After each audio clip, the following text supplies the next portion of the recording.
Chase Field in downtown Phoenix. The New York Mets play the Arizona Diamondbacks. Tuesday night baseball is presented by Verizon. New York Mets baseball on SNY is brought to you by Verizon, the largest, most reliable 4G LTE network in America. By Nissan, make the move to Nissan and save big. Shop ChooseNissan.com today. By Pitney Bowes, the craftsman of commerce. And by Geico, over 75 years of savings and service. Well, out of the Old West, they used to sit by the campfire and tell sad stories, sad tales of woe. So it's only fitting that the Mets are in the Old West on a road trip where the bullpen has had plenty of sad stories to tell, hoping for better times ahead.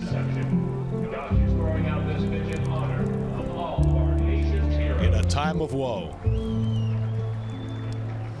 And a pleasant good evening, everybody, and welcome to Phoenix. Gary Cohen, Keith Hernandez with you tonight as the Mets play the middle game of their series against the Diamondbacks. The Mets have lost 5 straight games, all 4 on this road trip, in large part because their bullpen has had a dreadful time of it. 24 runs allowed in their last 12 innings. They made a deal today. They brought in Neil Ramirez, who had been let go by the Giants and Blue Jays earlier this season, hoping to get some kind of a spark, get an extra arm out there. They'll have Robert Gsellman in the bullpen today as well, since his start is going to be skipped this week. And the Mets will hope that the bullpen can fare better. Well, when you lose games, I played on teams with good pitching and lousy hitting, and I played on the reverse. The more devastating losses are those that are lost late in the bullpen, when you've got a big, powerful hitting team and you can't score enough runs. That is a very demoralizing loss day in, day out, and the Mets have suffered this on this road trip. They beefed up their bullpen. Gsellman, now they need arms out there. They've been working, and they have not been very good. And Reed is having a tough time. His fastball has been short all year.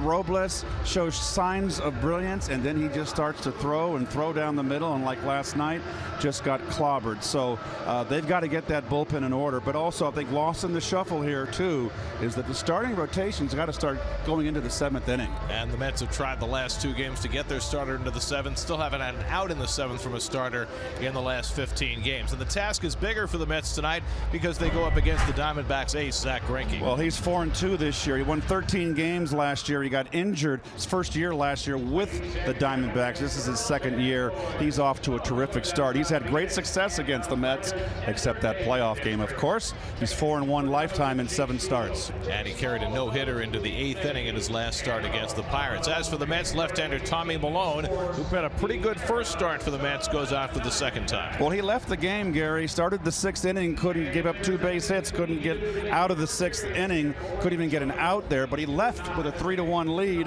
The bullpen blew that game, and he's trying to get the Mets back on the winning side. So the Mets trying to snap a 5-game losing streak tonight in the desert. It's the Mets and the Diamondbacks. All the action coming your way on SNY.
You save for every run the Mets score against the Brewers and Diamondbacks during this road trip. You'll save $1 on select tickets to the upcoming homestand May 19th through the 25th. For more information, visit Mets.com/runs.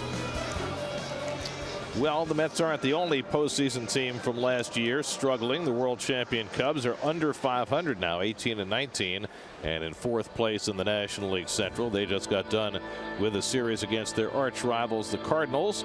And there's the quote of the game, brought to you by Investors Bank. That's from Adam Wainwright after the Cardinals clinched that series on Sunday. He is talking about how great that rivalry is between Chicago and St. Louis. And Keith, you would know that. Oh, certainly would. That's always, even when the teams aren't in contention and they're second division teams, those series, that rivalry is big. Mets trying to get even with the Diamondbacks in the shadow of the cactuses. Or is it cacti?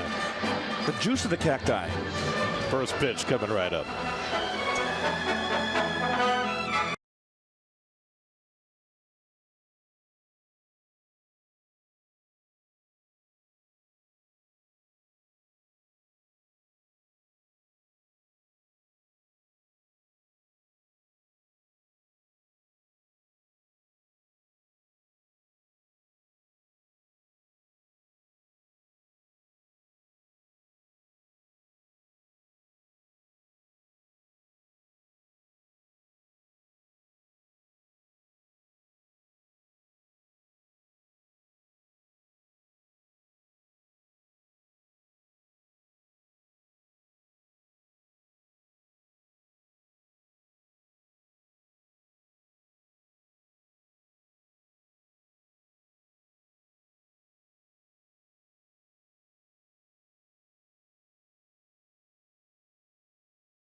All set to go. Michael Conforto leads off against 33-year-old Zach Greinke. And the first pitch of the night is up and away for ball one. And we're underway.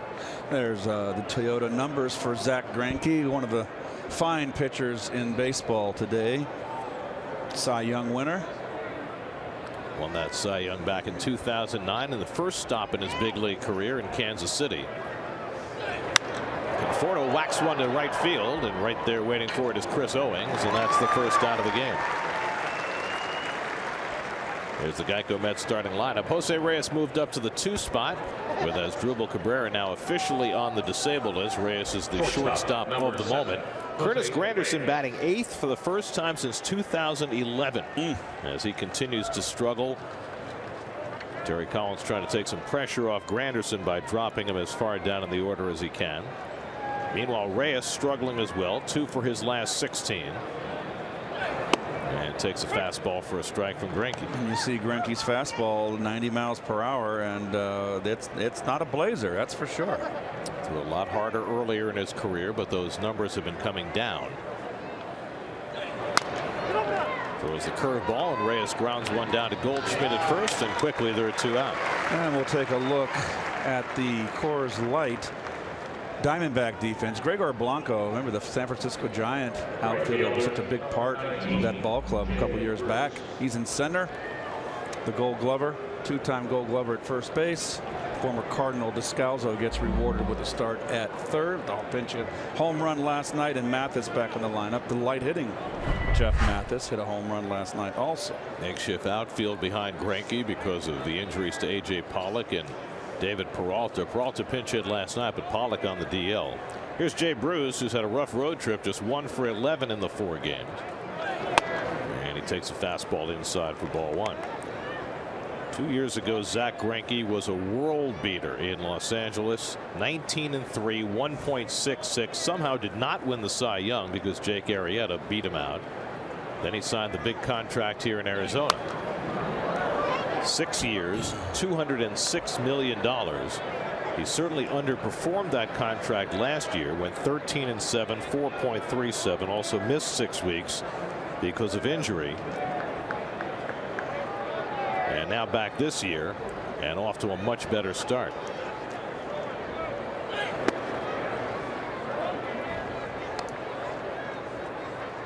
Greinke now 33 years old. Mets first faced him as a Kansas City Royal in 2004. They beat him that day. They have not beaten him in the regular season since.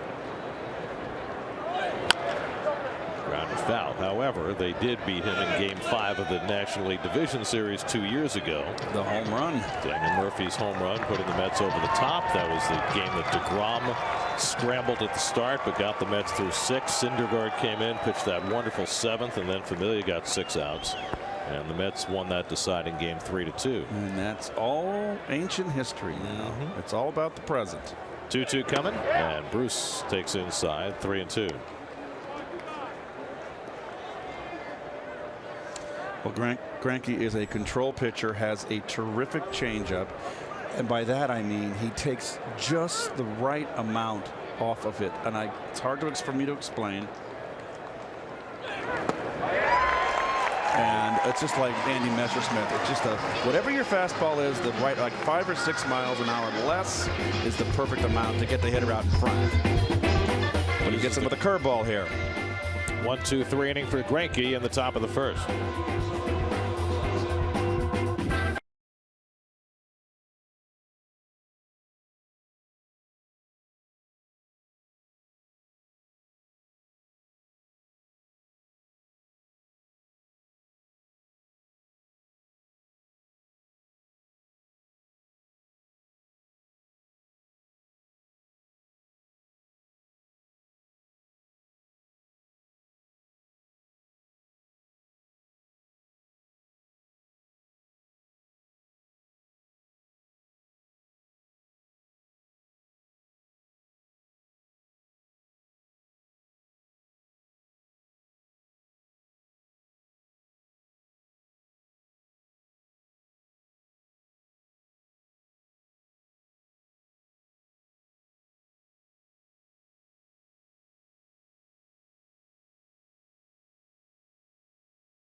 Home this year, averaging over 6 runs per game at home, barely over 3 runs per game on the road. Gregor Blanco gets the start tonight in center field, even with the left-hander on the mound. And there is that left-hander, Tommy Malone. Land Rover numbers for Tommy. We got him on waivers. They're not pretty, but he pitched a pretty good ball game last time out. And Blanco takes the first pitch fastball for a strike. Gregor Blanco signed late with the Diamondbacks, just called up 10 days ago, making his 5th start. Only has had 14 at bats, the former Giant. And he bluffs a bunt, sending Flores charging in, and it's 1-1. Interesting. The Diamondbacks have that. Gary, you say it's teal color. You see it on Blanco's shoes. It's Teal Tuesday, Keith. I think it's turquoise. That's pulled foul. I think the shoes might be turquoise, but the names on the uniform. The name on the back of the on the back side of the uniform and their names. That's teal. Or at least they're calling it teal. It's turquoise. We're in the Southwest. So you're saying it's Turquoise Tuesday, where they insist that it's Teal Tuesday. I insist it's Turquoise Tuesday. That's perfectly fine. Parakeets, canaries, it's all the same thing. Curveball from Malone misses, and it's 2-2. I brought my turquoise ring with me. Did you really? Of course. Do you wear that all the time? I do. I've had this since I was 19 years old. Still fits. I remember when you lost that ring. Yep. Oh yes. It caused a lot of tumult. Fly ball into right center. And Granderson calls for it, and that's the first out. And as usual, your Lexus Metsy defense and the same outfielders out there, the big trio there. On the infield, Wilmer hits the home run last night. He's been kind of lost in the shuffle a little bit, Wilmer, and I'm kind of glad to see him in the lineup. And Rene Rivera behind the plate. First day off for T.J. Rivera in a while. He had started 16 straight games, so Wilmer in there for him tonight. Here's Nick Ahmed. 0 for 4 last night, but Ahmed has been crushing lefties this year. He's hitting .400 against them, and so he moves up to the 2 spot in the order against Malone. Only 3 Diamondbacks in the order today have ever faced Malone before. And Tommy runs the fastball inside 1-1. Nick Ahmed out of the University of Connecticut. There you see those lefty-righty splits. Not a lot of at-bats, but a lot of success early on against the lefties. 2-1 to Ahmed with Paul Goldschmidt on deck. Tommy Malone, 30 years old, out of Southern California. He was Lucas Duda's college teammate. Drafted and came to the big leagues with the Washington Nationals. Made his debut against the Mets. Outside to Ahmed, and it's 3-1. I got a little hesitation from Rene Rivera right there. He's kind of talking to the umpire without looking at him. It's a strike. Mark Wagner, the crew chief, has the balls and strikes tonight. Malone's one of those soft tossing lefties who needs that extra inch off the edge of the plate, and he got that call in a similar spot, and now it's 3-2. Hit the corner. There is your umpiring quartet. Nick Lentz, Pat Hoberg, and Rob Drake, along with Mr. Wagner.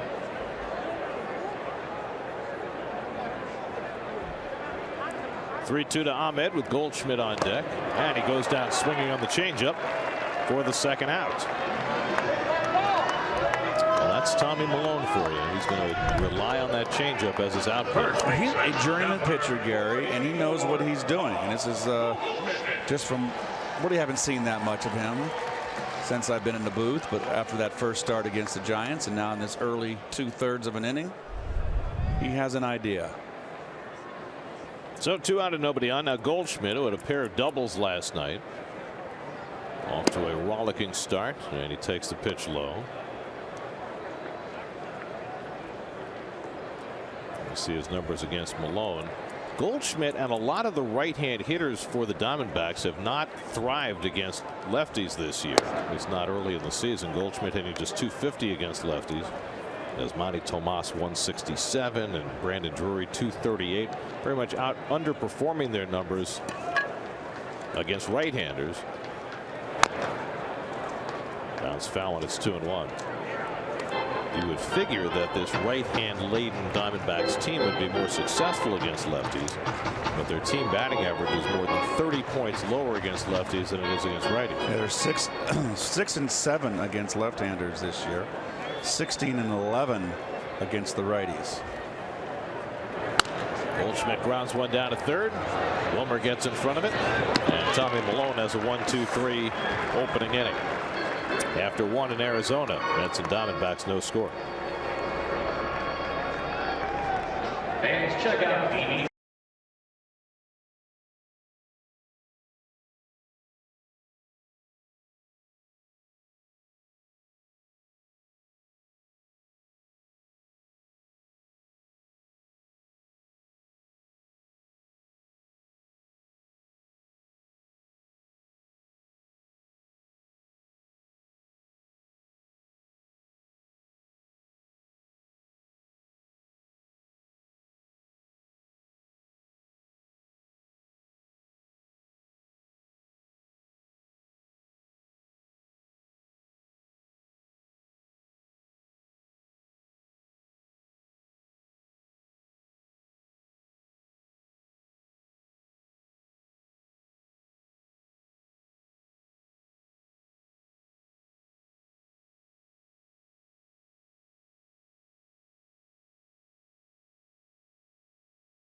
Chance to be on the field to answer Mets trivia. Just follow SNY on Twitter during the 5th inning of tonight's game for details on how to enter the SNY 5th inning sweepstakes presented by your local Ford dealers. Neil Walker leading off in the 2nd inning. Neil was 1 for 4 last night. Has a 7-game hitting streak and hitting .433 over those 7 games. His best stretch of the season to date. 4 home runs in his career against Greinke. Not too many folks can say that. And just 27 at bats. Wilmer Flores on deck, then Lucas Duda for the Mets against Greinke in the 2nd.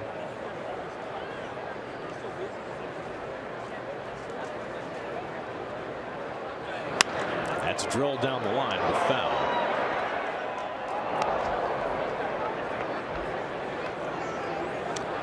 Like I said, his changeup is the perfect differential in miles per hour. You can see hitters out in front. If you take too much off, a hitter could hang and rip it if you make it over the middle. Too hard, it's too close to a fastball, but that in between one, very few had it. It is really difficult for a hitter. Off the leg of Greinke and into no man's land, and Walker will have an infield hit.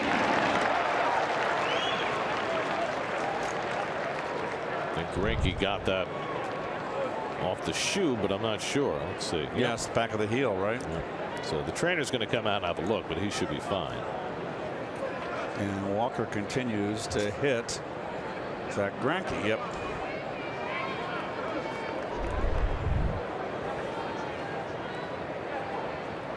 Well, he could actually, with that being hit, give a couple tosses if he wanted, but he's fine.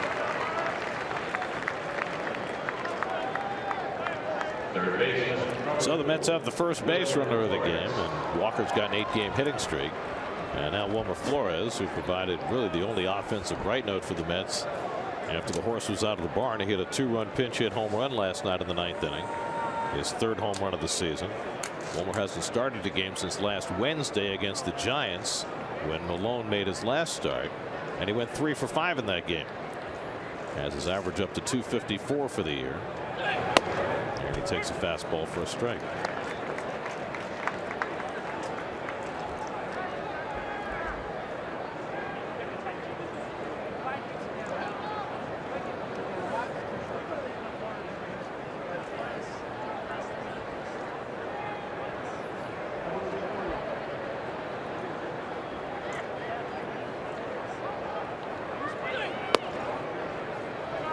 Slider down, 1-1.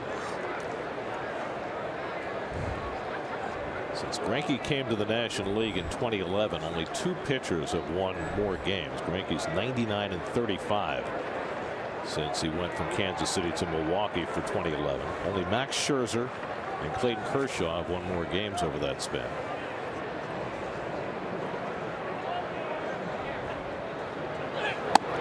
And his winning percentage over these last 7 years is historic. You see the most wins.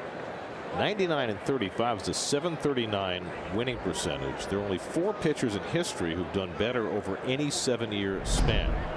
Lefty Grove, Spud Chandler, Randy Johnson, Pedro Martinez.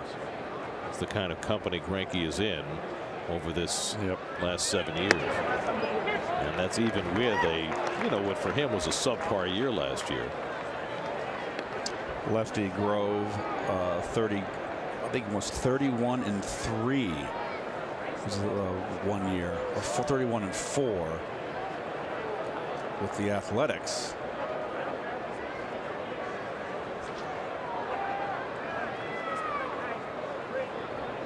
Two to Wilmer. He slugs one toward the gap in right center, headed back toward the wall, and it's one hop and over the fence and into the pool area for a ground rule double. And the Mets will have runners at 2nd and 3rd with nobody out. So Wilmer taking one the other way to the gap, and the Mets have the table set in the 2nd. So Wilmer getting spot playing time, and it's really the good approach. That's a fastball inner half, and he plays it to the opposite field. Splash. One bounce into the drink. I didn't know there were people out there in bathing suits. Isn't that what people normally do at a swimming pool? Wear bathing suits? I thought this was a ballpark.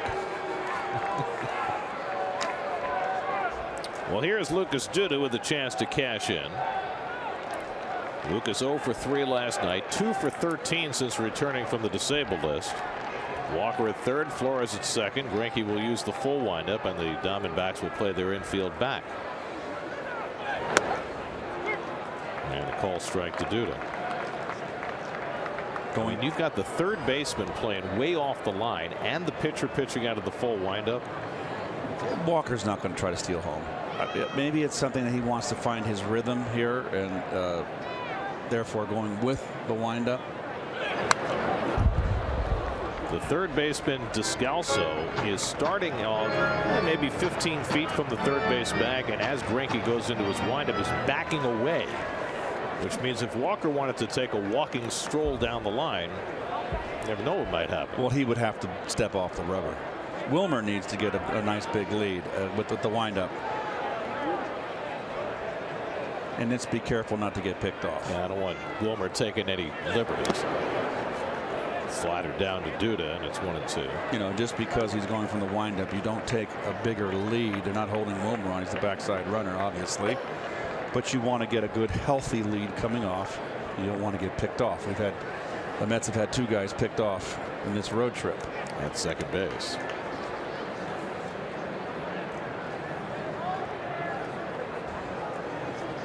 Greinke had 1-2. And it's in the dirt, knocked down nicely by Mathis to keep Walker at third base. 2-2.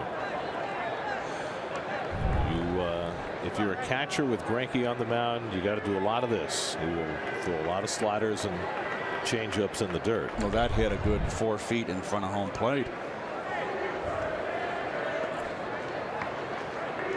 They're chanting your name, Pete. I have no idea why.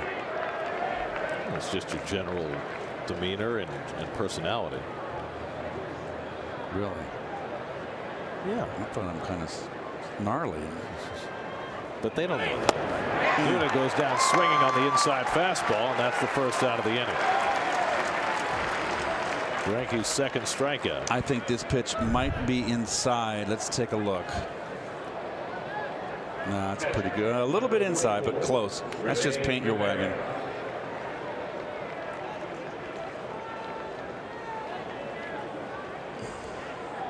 Come inside, you put a little something extra on it. A little bit of a cutter. You can see that was beautiful, guys. Really was a little off center of the ball. Didn't get much cut, but it starts out on the inside corner and just 1 inch. And it's 1 inch off the plate. And Ron Darling, it's unhittable. That's twice now on this road trip.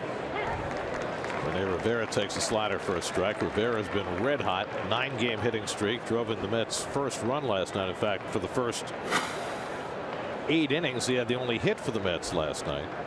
See what he's done during that hitting streak, the longest of his career. Second and third and 1 out. The infield stays back.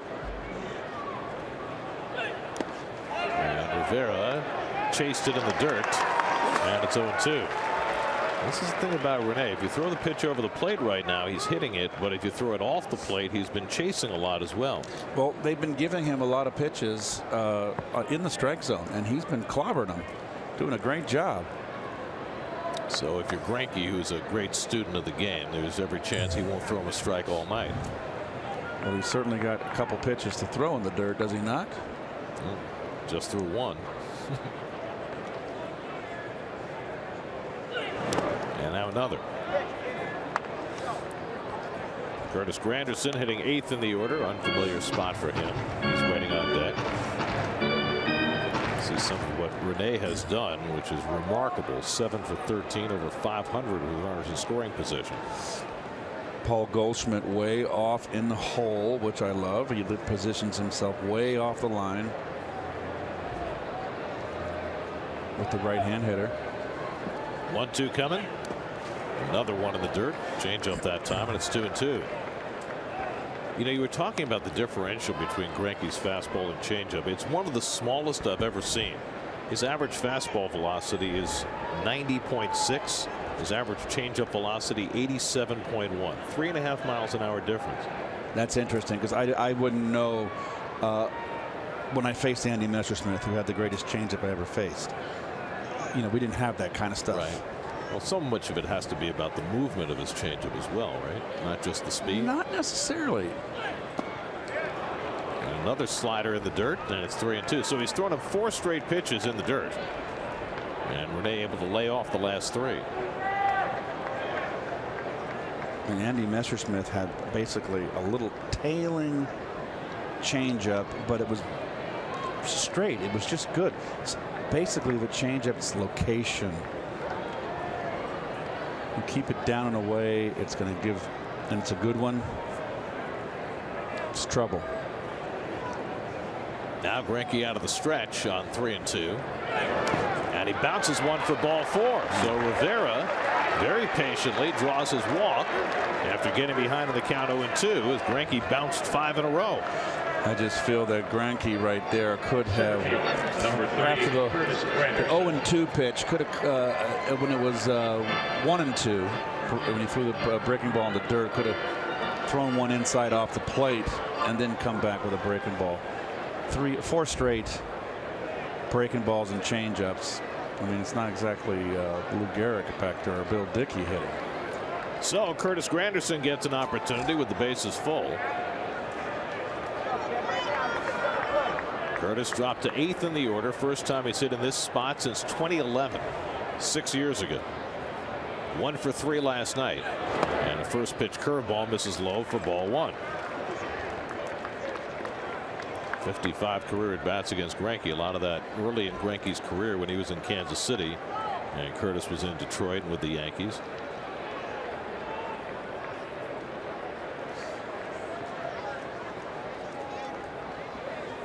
Walker at third, Flores at second, Rene Rivera at first with 1 out. And Curtis takes a strike, changeup on the outside, 1-1.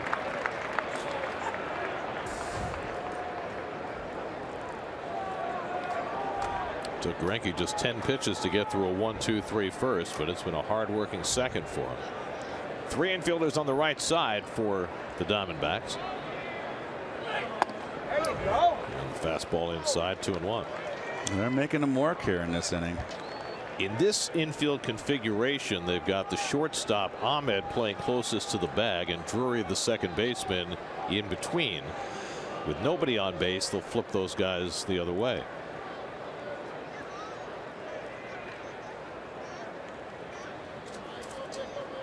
2-1 to Curtis, and that's inside. And now Greinke falls behind 3-1.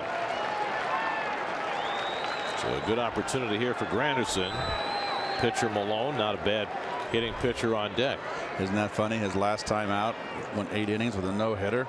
Here he is struggling with command. 3-1 coming. And he walked him to force in a run. How about that? Zach Greinke, one of the best control pitchers in baseball, walks back-to-back hitters, the 7 and 8 hitters, and the Mets take the early lead on the bases loaded walk as Walker trots in to score. Wow. Greinke came in having walked only 9 batters in 51 2/3 innings, 1.6 walks per 9, but he's walked back-to-back hitters here to force in a run. Now Malone, who's 1 for 6 this year, lifetime .212 hitter. In fact, he hit a home run in his first big league at bat. That was against the Mets and Dylan G back in 2011. Bases loaded, 1 out, and Malone takes a fastball strike.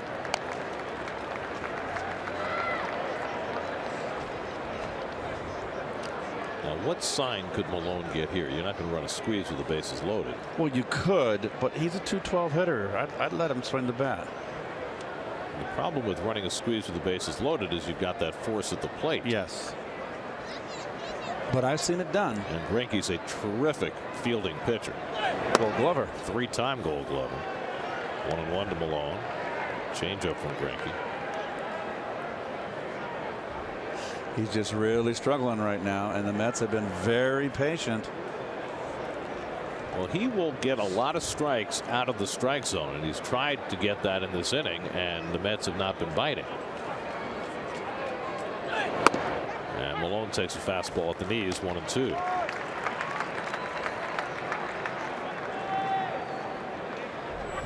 Michael Conforto waiting on deck. So what the Mets need from Malone more than anything else is to not hit into a double play. Correct. And if he hits a sacrifice fly, terrific.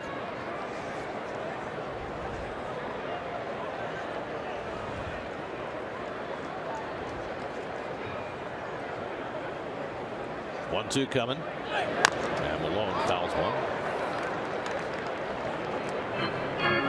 Tommy hanging in there.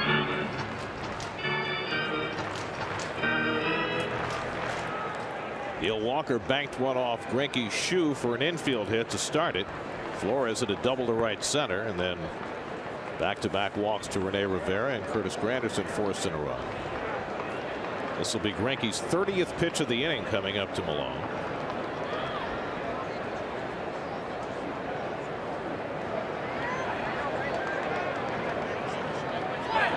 And the curveball struck him out, and that's the second out.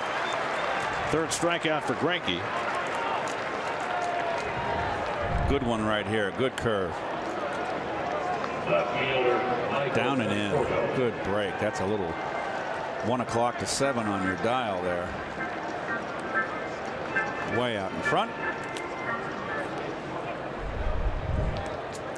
So now Michael Conforto bats with the bases loaded and 2 down. Michael flied out to right his first time up, looking for his first hit in this series after his huge day on Sunday in Milwaukee, when he had a double, triple, and home run. Went 0 for 5 last night. And the first pitch curveball has him wailing, 0-1. A little anxious there. If that was a good curveball out of the strike zone, outside corner. Not a good pitch to hit first pitch. If you're gearing fastball, which I know Conforto is, first pitch, spit on it. Take it.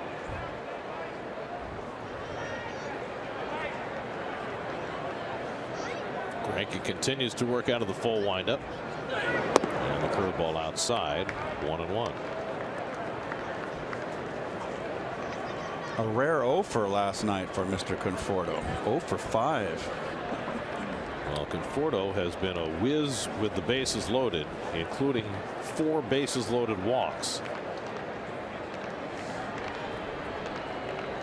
And he takes that fastball for a strike, and it's 1-2. Good pitch right there. Good call by the catcher, Mathis. Remember, he got Conforto out with a changeup the first at bat. Got him out in front and a soft liner to right.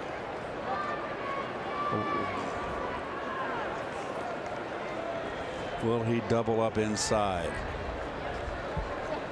1-2 coming, and the slider fouled off.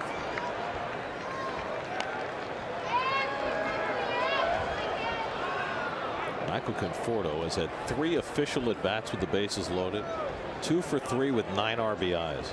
Sweet. Ducks on the pond. Turkey shoot. I don't know how that got in there. Fish in a barrel, is that what you're trying to say? Get PETA after us soon. This will be the 35th pitch of the inning from Greinke, and Conforto goes down swinging to end the inning. So Greinke able to minimize the damage with back-to-back strikeouts to leave him loaded, but the Mets get 1 and lead 1-0.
Customizable experience with the MLB.com at Bat app. Get New York Mets home screen icons and app features, as well as game day, live game video highlights, radio broadcasts, statcast, news, and more. Download MLB.com at Bat today. Can you imagine being on a horse going through that desert here? Better than on foot. Can you imagine, though? People did that back in the old West days. That's how they got here. Jeez. Chris Owings leading off in the home second. And takes inside from Tommy Milone, a ball and a strike. Owings hitting cleanup tonight. He's hitting .364 against lefties this year. Filling in right field with David Peralta out of the lineup. Peralta missing his second straight game with a strained glute. Yes. Can you say that on TV? Glute? Gluteus maximus. It's the same injury that sidelined Daniel Murphy late last year. Was it etu gluteus? I don't think that's how that went. 2-2 to Owings. Yasmani Tomas on deck, and then Brandon Drury. Malone got the side in order in the first inning. Now has a 1-0 lead. And the curveball hit down to third.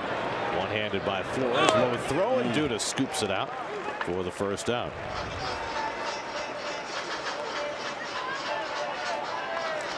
Joey Lavello, first-year skipper of the Diamondbacks. Got them off to a good start this year.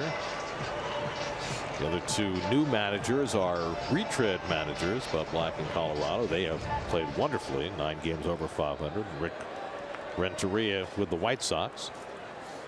Both have managed before. Here's Yasmani Tomas. Tomas has just crushed the Mets the last couple of years. In fact, he's homered in each of his last 4 games against the Mets, including his go-ahead 3-run homer last night in the 8th inning. And he takes a curveball for a strike. Tomas now has 38 career at-bats against the Mets, 5 home runs, 13 RBIs, and a .368 batting average.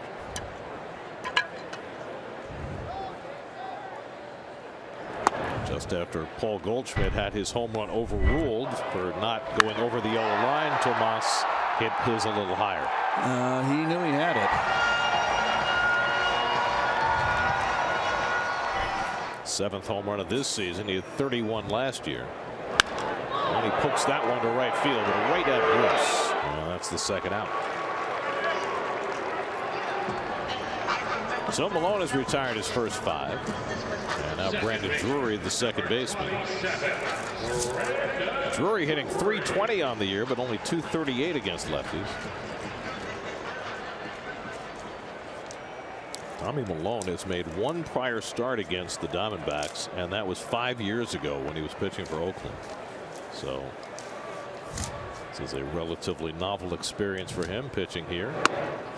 Fastball for a strike to Drury. Of course, Malone went from the Nationals to the A's in the deal that brought Gio Gonzalez to Washington, and had some really productive years with Oakland. Over 3 seasons with the A's, he was 31-22, 3.84 ERA, really serviceable seasons. And that's the kind of performance the Mets hope they get from Malone, and so far so good. And Drury swinging over that changeup, 1-2. So far he has been sharp tonight. He's right over the top, so he's fairly straight with the fastball. He's not overpowering. He's got a good little curveball. He can drop on the outside corner, right-handers. Pull down the line with foul. He's got a nice changeup, so he's left-handed. He has to be precise with his pitches. He has an idea of what he's doing out there.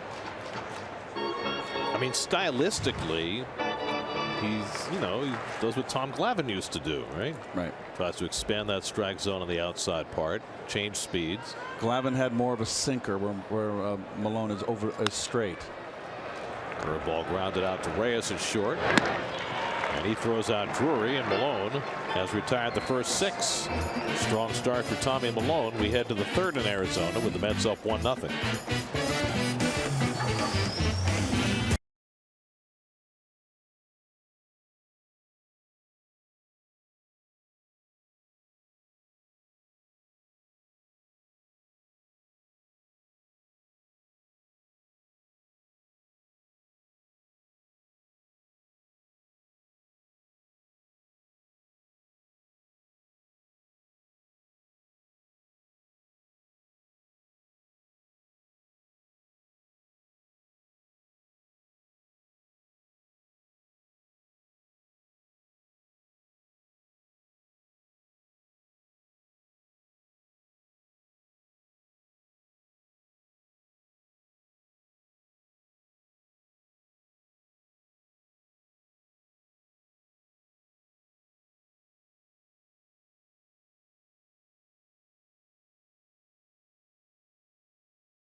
Third inning, Jose Reyes leads off against Zach Greinke. Bluffs a bunt and takes outside. Reyes grounded out his first time up. Mets got a run in the second on a bases loaded walk, of all things, from Greinke. Reyes, Bruce, and Walker in the third after Greinke had to throw 35 pitches to get through that second inning. Now 2-0 to Reyes. Let's check out our Verizon trivia question for tonight. In 2001, when the Diamondbacks won it all, Luis Gonzalez finished third in the National League MVP voting. Who won? Thoughts? No. There's a strike, 2-1. And Luis Gonzalez will be a guest with Steve Gelbs. Oh, in just a little bit. Luis is one of the fine gentlemen. He's a terrific guy.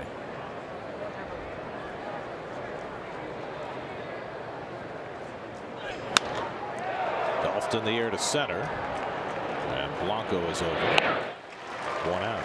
I was fortunate enough to have Luis Gonzalez be my partner for a couple of postseason series. Really? Yeah. On the radio? Yeah. And he was, as you say, just as he's a sweetheart, good a person as there is. He's really a nice man. Here's Jay Bruce, who struck out his first time up. Greinke struck him out on a 3-2 curveball. Full shift on against Jay. And he golfs one in the air to center, and on comes Blanco, and it's got that one as well. 2 out.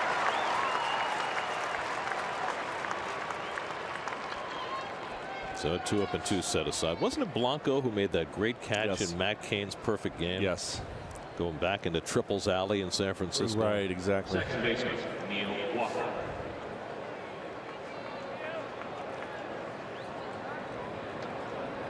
So 2 out and nobody on. Here's Walker, who banked one off Greinke's foot for an infield hit and then scored the only run of this game.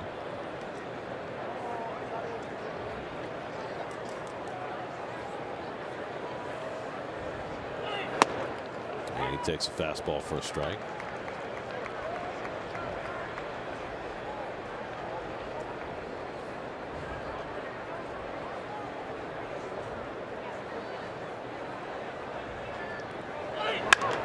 Ground ball past the mound. Drury gets to it and throws out Walker to retire the side. So the Mets are out 1-2-3 in the third. Still 1-0 Mets.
Lead. Tommy Malone's been perfect so far. Steve Gelbs is standing by with a special guest. Steve? Yeah, Gary, I really am. Luis Gonzalez, one of the great Arizona Diamondbacks, first player to have your number retired here, almost 20 years in the major leagues as well. But for you, you have a nice Mets connection here, Luis. You played under Terry Collins when he was first managing in Houston. What do you remember about those early days of Terry's managerial career? Well, Terry got thrown a very young Houston Astros team with the Bagwells and Bijos, myself, Caminetti, Finley. We had a bunch of great young players on the team, and pretty tough to play there, though, in the Astrodome. But it's fantastic to see what he's done so many years here with the Mets, and to be the Mets manager for such a long time. Of course, you were also involved in that 1999 division series against the Mets, Game 4, the Todd Pratt home run. You were in left field. Did you think Finley had that at the time? I really did. I think 9 times out of 10 he catches that ball. He's such a great, fantastic center fielder. But I still remember just the memories of Shea Stadium at the time, and so many fans there, and how loud it was in that stadium.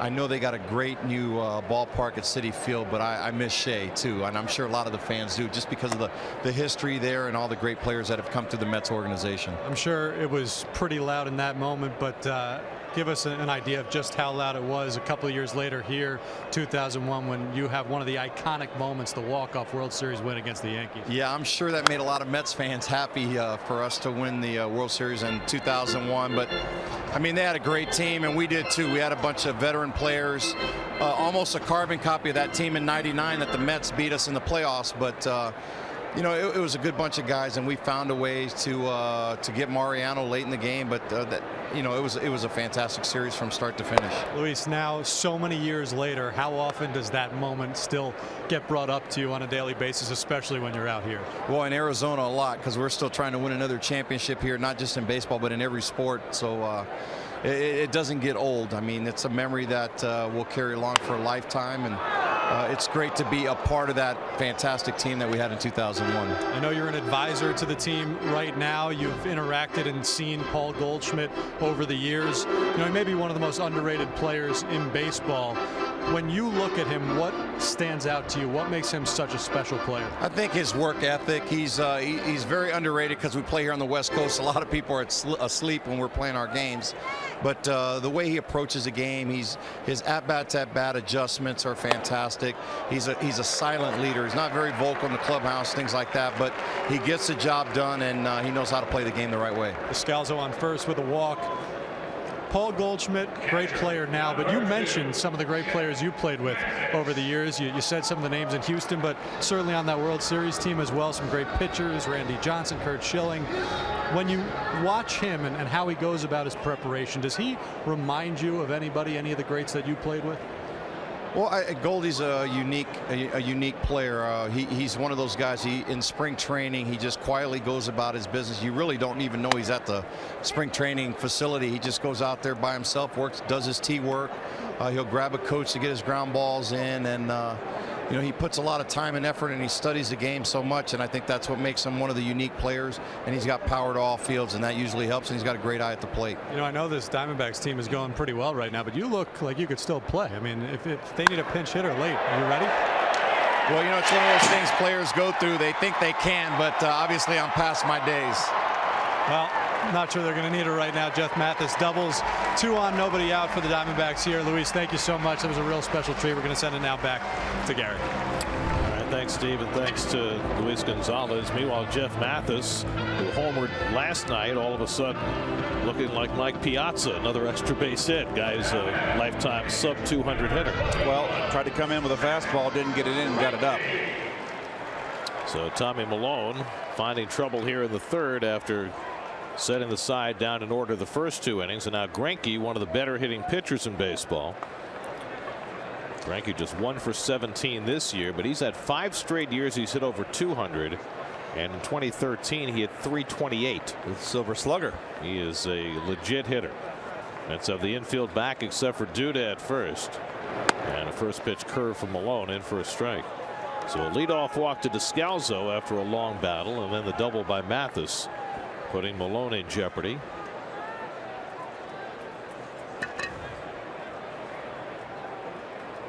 Greinke has 6 career home runs, lifetime .211 hitter.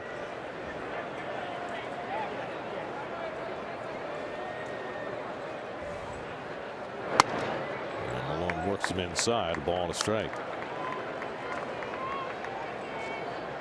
It is remarkable when you think about the accomplishment of the Diamondbacks getting to the postseason in only their second year of existence when they faced the Mets in '99, and winning a World Series in only their fourth year of existence. Just like the Marlins, right? They won quickly. Took them to their fifth year, yeah.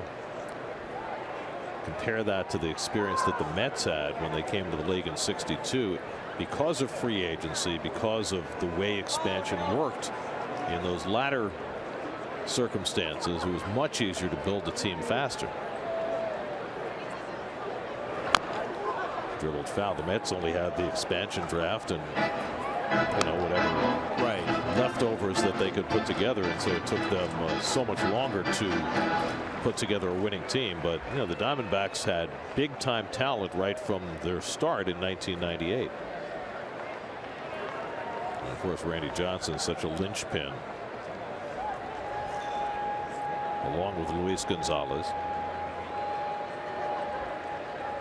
Well, in '62, the Astros, didn't they, the year before, didn't they have a farm system? So they had a one-up on the Mets. The Mets had to start from the scratch. I'm fairly sure that's true, Gareth. Malone needing a strikeout. Ahead 1-2. And Greinke pops it up. Rivera should have room. And that's the first out of the inning.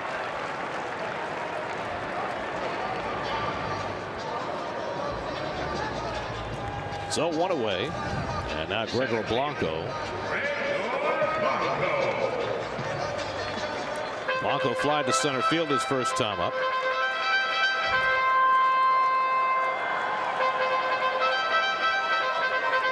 And the Mets will continue to play their infield back.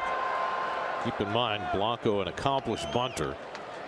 And with Duda and Flores both playing behind the bags, no guarantee he's not going to try and lay one down, especially against the lefty.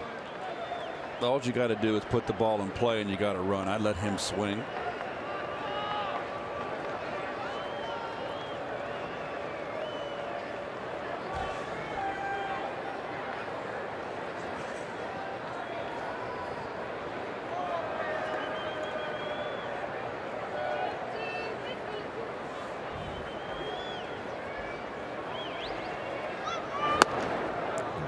Lays off the breaking ball. 1-0.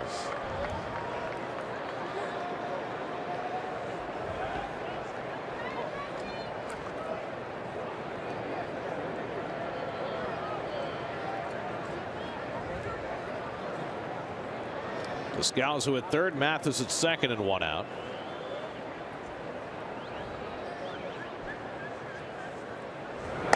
And Blanco takes the fastball inside. 2-0. Final game of this series tomorrow afternoon. It's a 3:30 start New York time. Matt Harvey goes for the Mets, and lefty Patrick Corbin for the Diamondbacks. Yeah, we'll see what kind of progress Matt makes after that start in Milwaukee, the first game of this road trip.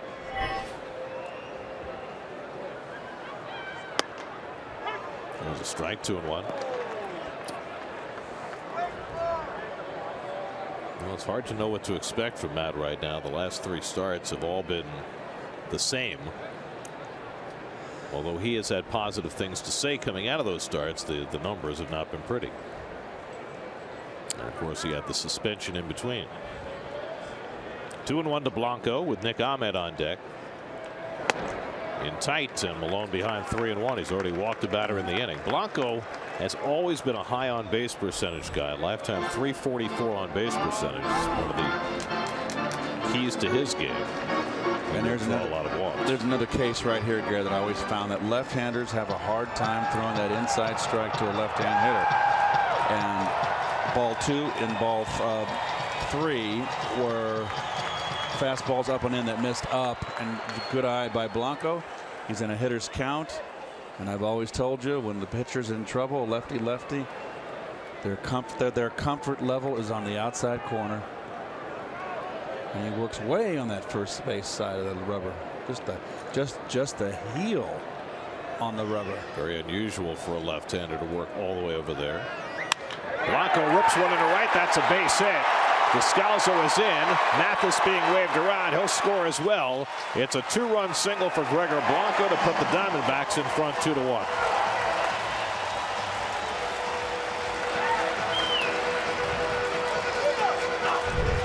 so critical to get it a 3-1 count here.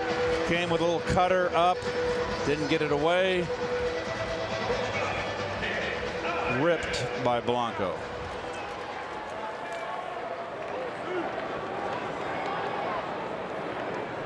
Well, Blanco filling in at the top of the batting order tonight with A.J. Pollock hurt. Cashes 2 runs with a base hit.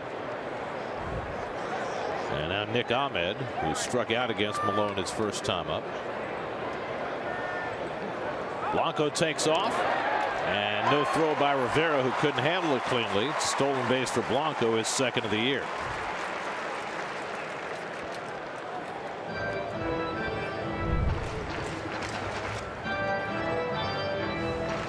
Breaking ball in the dirt. He went at the break, just took a chance he wasn't coming over, and I don't think anybody could have thrown him out.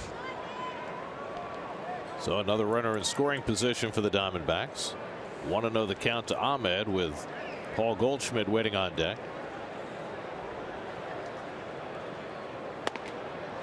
And the fastball away, 2-0. So Malone consistently getting behind the count in this inning.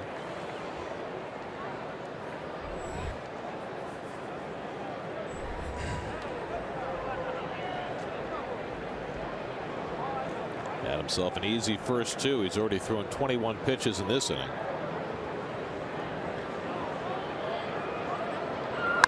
And Ahmed pops one up into shallow center. Granderson edging in. And that's the second out.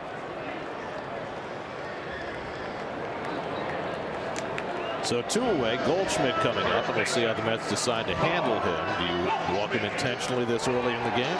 They're going to walk him. They're going to walk to him. They're going to walk him. Yep. Even with Owings hitting behind him at a 364 clip against left-handers, you can't pitch to this guy. And guess what? Abracadabra. He walked without a pitch. No pitches necessary. How'd that happen?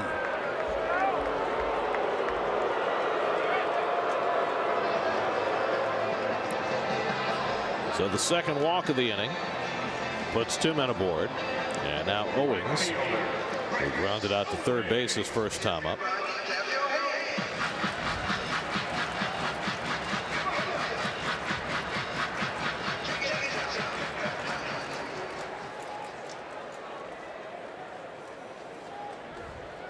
Blanco at second, Goldschmidt at first with 2 down.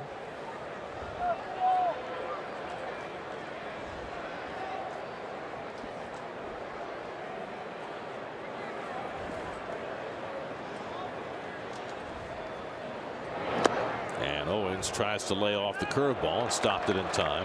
Ball 1.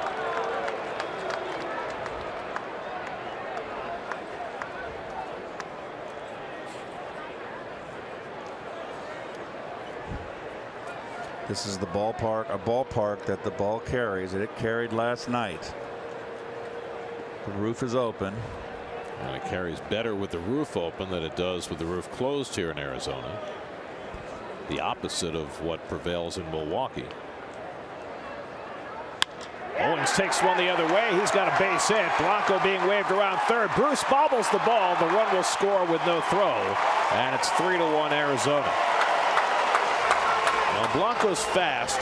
Not sure if Bruce would have had a play had he handled it cleanly, but once he bobbled it, it became a moot point. I agree with you, Gare. The runner at first, Goldschmidt, may not have been able to advance to third. Inside out right there on a fastball in. I think Goldschmidt would have had to hold up at second. And as you said, Blanco couldn't run.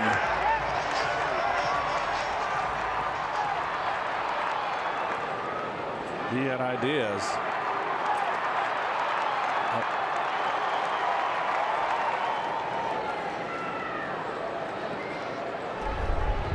So 3 runs home in the inning. Runners at the corners with 2 out, and now Yasmani Tomas, the 8th man up in the inning. And Malone nearly picked off Lucas Duda that time. So the stolen base, they steal a run here, the 3rd run. You can look at it that way, or you can look at it as if they pitched to Goldschmidt, something worse might have happened.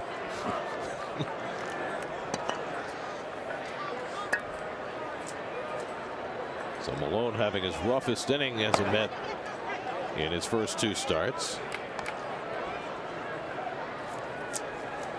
Gave up 2 runs over 5 innings plus in his first outing.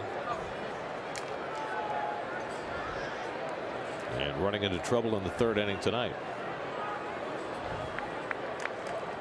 Tomas lined out to right field his first time. And Malone keeps it away.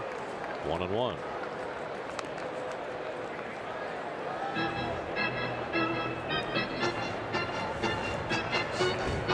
All started with a leadoff walk to Descalso. The number 8 hitter Mathis doubled, and both those runners came home on Blanco's hit.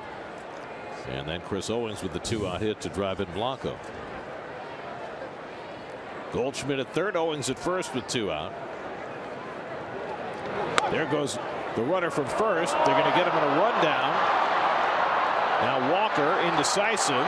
Now the runner breaks for the plate. Duda's throw though is offline, and Goldschmidt scores. Heading for third is Owings. Owings is out to end the inning, but Goldschmidt scores on the double steal, and the Diamondbacks wind up scoring 4 runs in the inning.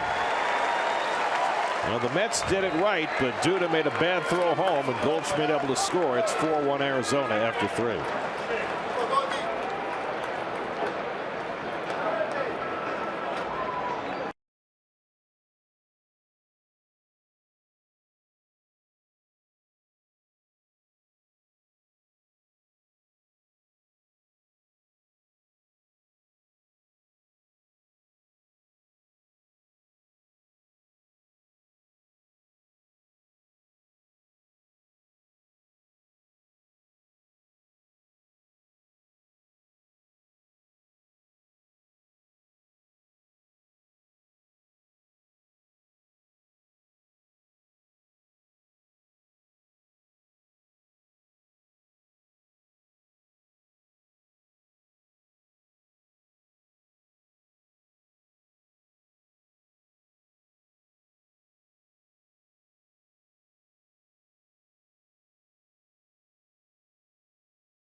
One as they come to bat in the 4th inning. Wilmer Flores leads off against Zach Greinke. Flores had a double that helped build the Mets' run in the 2nd inning. But the Diamondbacks responding with 4 in the bottom of the 3rd, capped by a double steal that played at the 4th run. And we'll get back to that in just a moment. Greinke misses with the changeup, and it's 1-1 to Wilmer. Lucas Duda on deck, and then Rene Rivera. Greinke, after a difficult 2nd inning, had a 7-pitch 1-2-3 third.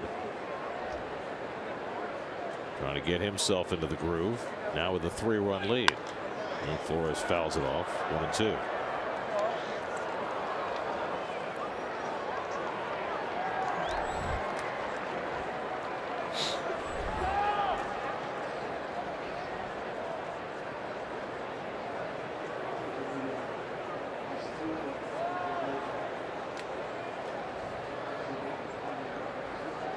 One-two from Greinke. It's bounce foul.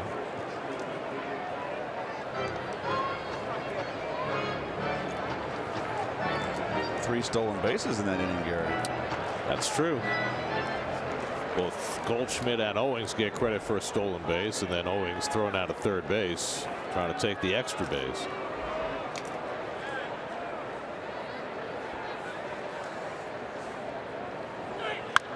Wilmer bounces one down to third, gets by Descalzo, but Ahmed in the hole, unable to throw him out.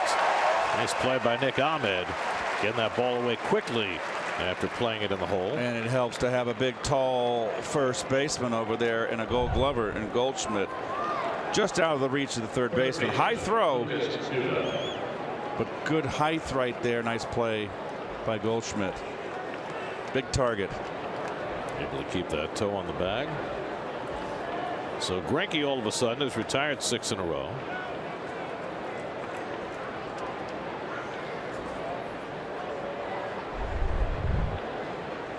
And here's Duda taking a curveball for a strike. That double steal, Gare, where they got the run, where Goldschmidt got the stolen base at home plate. That is a designed play called from the bench by the manager, relayed to the third base coach.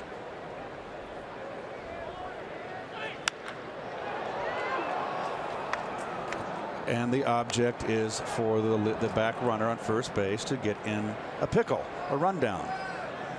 And ideally, you want to get the shortstop or the second baseman, in this case it was Walker, to run back to first base. His back is to the third base runner. Walker needs help. And where's he going to get that help? He has to get it from the first baseman.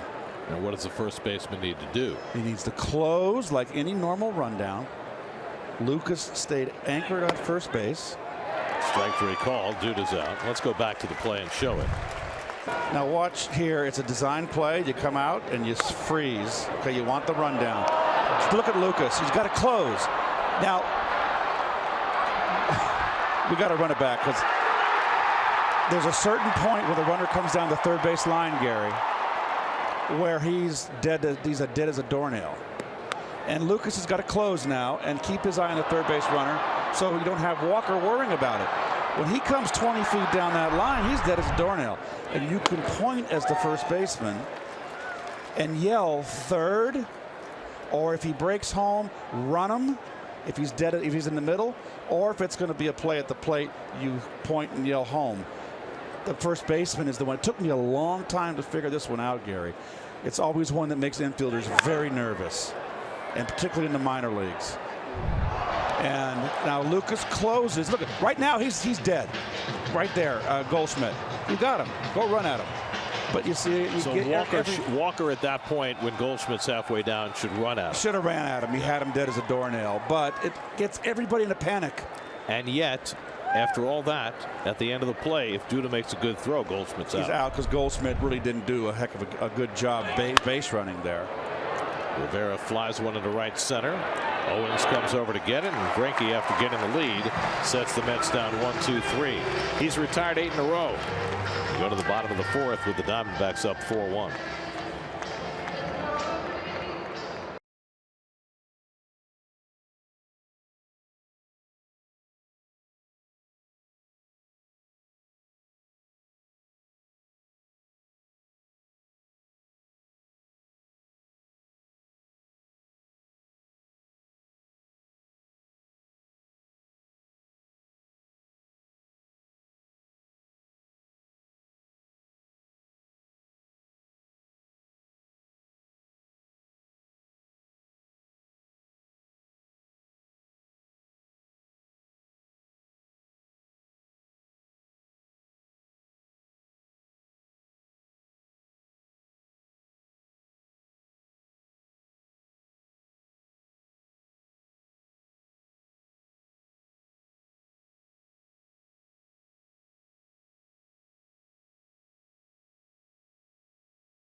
Third inning, goes back to the mound for the bottom of the fourth. Yasmani Tomas, who was at the plate when the Diamondbacks pulled off the double steal that also resulted in the third out. Okay. Gets a new turn at bat. Tomas lined out to right field his first time up. And swings over the curveball for Malone. 0-1. Tomas, then Brandon Drury and Daniel Descalso for the Diamondbacks in the fourth. Well, Steve was detailing last night the kind of base running team the Diamondbacks are. And they have certainly shown that tonight. Malone handles the comebacker. Low throw, but Tomas is out, one away. So let's go back to the double steal. Okay, and I'm going right now. Here comes the steal, and the throws to Walker, and Walker's they can freeze right now. Let it go a little further, guys. Freeze. Third base runner's dead. He is dead as a doornail. He's off. Now, I would always tell Wally, and I'm not vilifying Lucas here. Wally Backman, Tuffle, and Santana. It took me till I got to the Mets to figure this out, and that's 10 years of a 10-year veteran in the big leagues. And one day I just figured it out. I'm the one that has the view. The runners over here, they're running towards me. They can't see running this way towards me. So I just told them, hey, don't worry about the runner at third. Don't worry about the runner on third. You just look at me. And I would look sort of off. I can see Wally here, and I can see the third base runner here. And I knew, I pointed out where we froze, where, what's his face, was down the line too far. Once that runner got that far, I would go run him, or third. Tomas puts one into the right field corner, or Drury, and he'll pull into second base with a one-out double. So Brandon Drury with a two-base hit.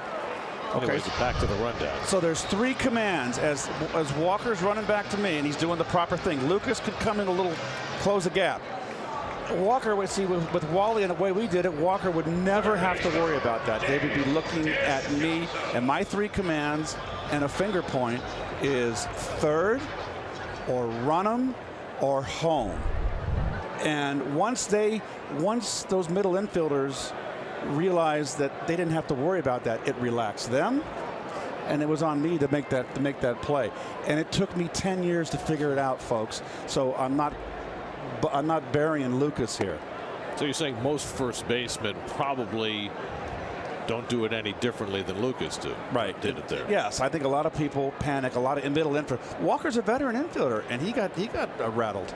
The third baseman has no play in this because it's too big a crowd. He's too far away to make a verbal command. And the middle infielders and the first baseman are focused on the rundown. I mean, this is right up my alley. This is fundies for me. I love this. It just takes a while to describe it, and I hope you don't mind. But it's one of the great plays in baseball, the double steal to steal a run.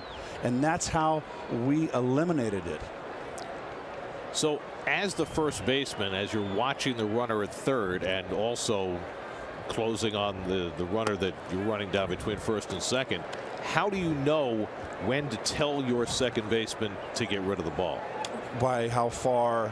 Either the runner at third is going to do one thing. He's going to break right away, or he's going to wait till the second baseman catches the ball, then break. If he's breaking hard, then it's easy for me, home. He may try to sneak down the line like Goldschmidt did, and then it's either the command is line into center, and Granderson makes the grab to retire Descalso, and back to second is Drury. Either the command is going to be run him or third. If he stays hung up out there, you don't want to throw it home because it takes time for the throw to get to the catcher. He can get back to the base. So when you run at him, he's dead. He's dead as a doornail, and you eliminate that play. I know it's a lot of talking, but it's a great play, and it befuddles a lot of infields. That's intentionally walked Mathis to get the pitcher Greinke to the plate.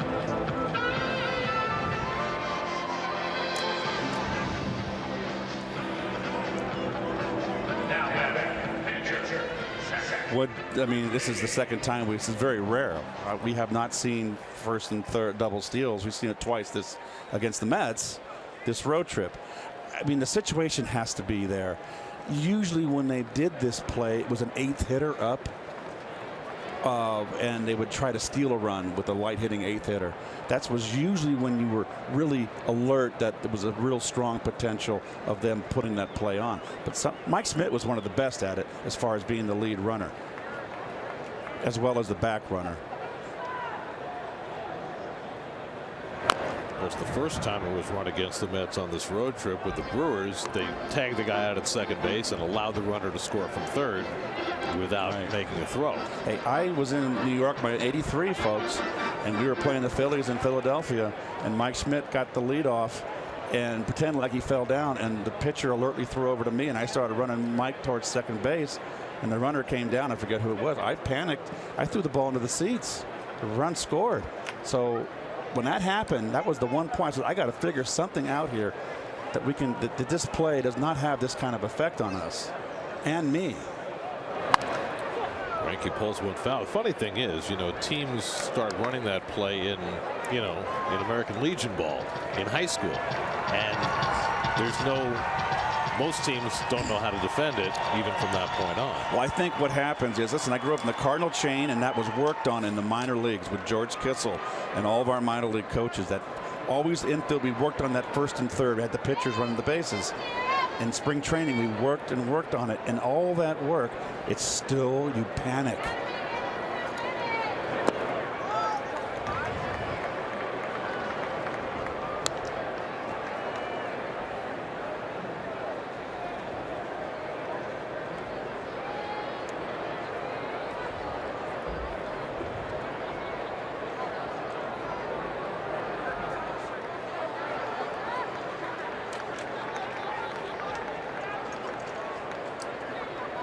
One and two to Greinke.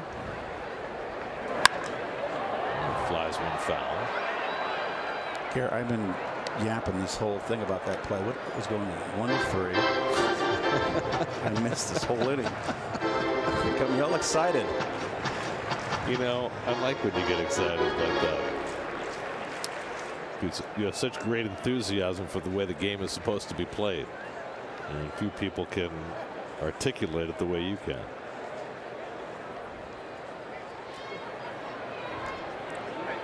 Malone trying to put this inning to bed, and the curveball, and Greinke able to hang in there.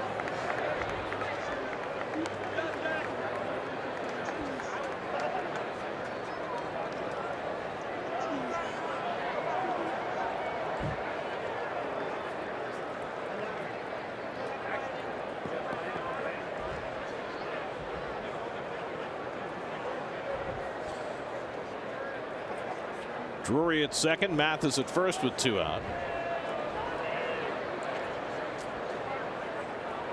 Again, the 1-2. And Greinke takes strike 3 called, inning over. Second strikeout for Malone. He strands 2 in the bottom of the 4th. When we come back, former Met Ed Lynch is going to join us in the booth. Oh, Mets down 4-1 going to the 5th. Lynchy.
4-1, and while we're here in Arizona, we thought we'd have a chance to visit with an old friend, Ed Lynch, who pitched for the Mets back in the 1980s, later a general manager and a scout. You've done just about everything there is to do in baseball. How are you, Eddie? I'm doing great. Thanks for having me.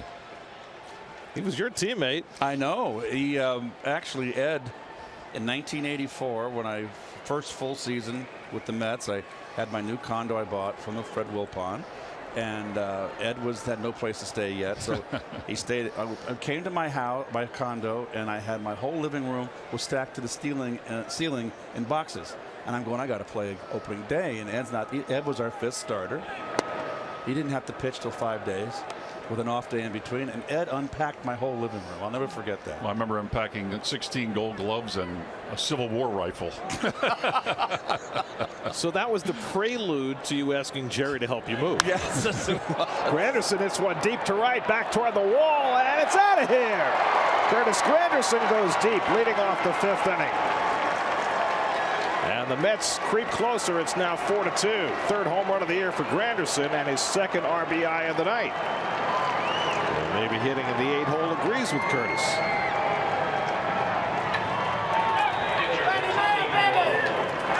Well, it's been a struggle for Curtis, and you can see no lower body, all upper body, but he likes that ball down, and that's right down the inner half, right where he likes it. So you were already a veteran when Keith came to the Mets. Yeah, right? Came here in 1980, right? Yeah, I came up in August of 1980, and we weren't very good at all in 80, 81, 82, 83. And then on June 15th, we made the deal for Keith. And we were all shocked. We couldn't believe that they would trade him. Neil Allen and Rick Ownby for Keith Hernandez. That was one of the Mets' greatest trades ever, in my opinion. So, Ed, tell us a little bit about, you've done a lot of scouting, the changes in the game. What's your feeling? Well, I think the biggest change has been in the pitching. The way these pitchers go about their business now, it's you know, when I was pitching, you were evaluated on how you performed, if you got hitters out, if you won games. Now it's really about velocity. So you see a lot of maximum effort pitchers, and I'm really surprised in the lack of command, of fastball command of these major league pitchers. I think it's very difficult, obviously, to get a decision when you've got 60 pitches every night in the 4th inning. So, I mean, I'm just surprised they don't back off a little bit on the velocity or the effort and try to spot the ball a little better. Lone strikes out for the 1st out. I mean, you were a guy who relied on your command. You were never a hard thrower. Absolutely. I mean, I would have a hard time in today's game with, if you're being judged by the number of strikeouts you produce and the velocity. I would be in tough shape now. But I always felt like I could you know, get through innings with fewer pitches, get deeper into games, get a chance to win games. It amazes me how few decision pitchers get now, pitching a full season in the major leagues. Now, you got to bear witness to the building of the Mets in the 80s, although you didn't get to be around for the payoff at the end of 86. You were there in 84 and 85 as the team got better. What are the things that you remember most from those years? I remember we were in spring training in 1982, and Lou Gorman, who was the assistant GM, walked up to me, and I always had an interest in what was going on, you know, in the front office and off the field and player acquisition. And he said, we just acquired 2 pitchers from the Texas Rangers for Lee Mazzilli, who was a fine player. And I said, well, who were they? And he goes, well, a guy named Ron Darling. And I remember he said, he's going to be a matinee idol. And a big, that's what Lou Gorman said. And a big, strong sinker baller named Walt Terrell. So anytime you could acquire 2 guys like that for 1 position player, that was quite a coup for the Mets. And then I think the next big thing, of course, was Darryl Strawberry coming to the big leagues and us acquiring Keith in the trade, and then Sid Fernandez, we acquired him from the Dodgers for Bob Baylor. So we were putting together a very good, young, controllable starting pitching staff, and that was really the basis of the success. Any particular game and in a particular season that you remember in your Met tenure? Well, I think 85. You know, I always wonder what would happen if we had the wild card back then. We would have been very tough to beat, you know, with Dwight Gooden and Ron Darling and Sid Fernandez in a short series. I mean, I think we probably would have won more than 1 or 2 World Series, especially in '85 with that great club we had. We won 98 games and had to go home after that series in St. Louis. So I think the '85 season, when we realized, we were one of the elite teams in baseball, and then went home that winter without getting to the postseason. I think that kind of lit a fire under everybody for '86. Now, you pitched in 1 game for the Mets in '86. You got traded in June to the Cubs. How did you feel in October that year? Did you watch? Did you engage? Were you regretful? I mean, how did you feel about that? Well, I knew I was getting half a share, so I was kind of rooting for the Metropolitans. And I remember sitting through that series in Houston, and I just could not believe the drama in both leagues. And Boston and California played that memorable series, and then the Mets and Houston had that ridiculously dramatic series down there. And if they went to Game 7, they were going to beat Mike Scott. I'll tell you that right now. He was unbeatable that year, so they won it in 6. But I was, Keith was in my wedding about a month after the season ended, and I just had my 30th wedding anniversary. So, I was still very close with a lot of guys on the team. I pitched for that team, and I pitched against them. And this guy here hit a home run off me in Wrigley Field on a changeup. High changeup away, wind blowing out. No, Ed. It's a no. Is that the only time he got you? Yes. Yes. That's the only time. Yeah. Only time. Yeah, I had one in St. Louis. He threw me the bases loaded high change, and I was waiting on it, and I overswung, and I popped up. And he yelled at Ed of the dugout. I was screaming at him. And then he got traded over to us, and he was wary of me because he'd been screaming at me for 3 years. And I said, hey, listen, I don't have any feelings left. I'm throwing 85 miles an hour. I got no feelings. Reyes grounds one at Drury. That'll end the inning. Eddie, was so nice of you to stop by. It was great to see you. Well, thanks for having me, guys, and good luck to you guys. Right. Folks, this is one of my best buddies right here. One of my favorite teammates. Okay, Max. Ed Lynch joining us here in Arizona. We're halfway through. It's 4-2 Arizona.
Third time around the batting order for Tommy Milone as we start the bottom of the 5th. Gregor Blanco has the biggest hit of the night for the Diamondbacks, a 2-run single in the 3rd inning, where the Diamondbacks scored all 4 of their runs.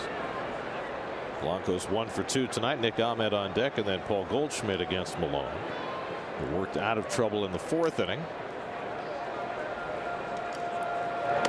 And comes inside to Blanco, 2-0. Well, that was great. Yes, it was. I mean, Eddie is he's one of the smartest people you're going to meet around baseball. A guy who's done every job there is to do in the game and has a law degree to boot. Yes. He's one of my great friends. And the people you meet in the course, think about it. Minor leagues. I played 20 years in professional baseball, and Ed is in the top 5. Of what? Friends. Oh, there you go. That's important. I thought there was wasn't top 5 in pitching. I thought there was some, some kind of metric that you were going to cite to me. Friends above replacement. That's lined, and Duda able to snag it. Over comes Malone and beats Blanco to the bag to get the out. Super play by Duda. One away. I'll say. Beautiful backhand dive. On your toes. Nice play. And Malone getting over. Beautiful feed.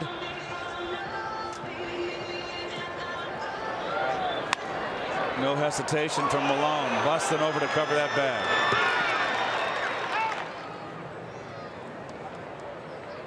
That's another thing too, Gary, in the geometrics of this game in the field. And we talked about the bases not being changed, the distance of the mound to home plate. But where that mound is, it's perfect for the pitcher. Well, no matter how fast the runner is, if the pitcher breaks ahead of the runner, he'll beat him. It's always going to be harder for a lefty, though, because he's going the wrong way through his follow through and has to change direction. And Malone did it perfectly. Nick Ahmed is 0 for 2, thinking about a bunt. A ball and a strike.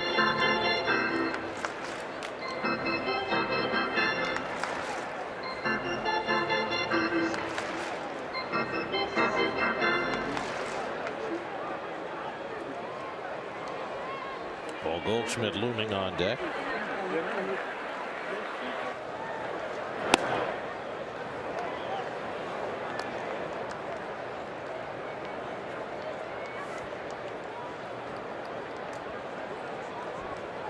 Malone has walked 3, but 2 of those were intentional. Struck out 2.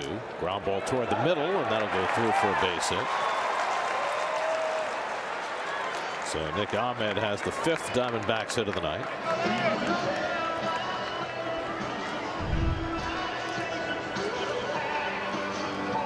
Little breaking ball, had too much of the plate. I think he wanted to nail it on the back door.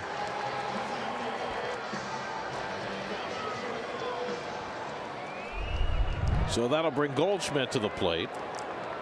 Goldschmidt grounded out in the 1st, then was intentionally walked in the 3rd and wound up stealing home on the front end of a double steal. First steal of home for the Diamondbacks in 2 years.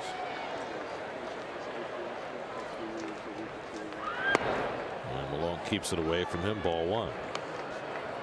Well, we've been highlighting first baseman, it seems, for the last couple of weeks. And Paul Goldschmidt among an elite group. Is second to Joey Votto over the last 3 years in on base plus slugging percentage. Goldschmidt's a very good situational hitter too. Smart hitter. Here you are in a 4-2 ball game in the middle of the game, bottom of the 5th. It's a big hole with Walker up the middle. Lucas Duda holding on a runner. And you really can't overshift against Goldschmidt because he will use right field. Yes, he can. And this is a perfect time. Sometimes as a 3 hitter, you're a setup man too. Obviously, he's got power. You don't want him giving up any of his power.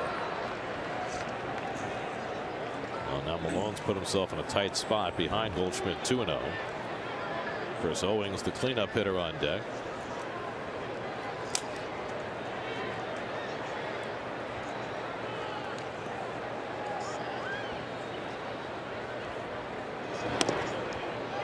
There's a knee-high strike. 2-1.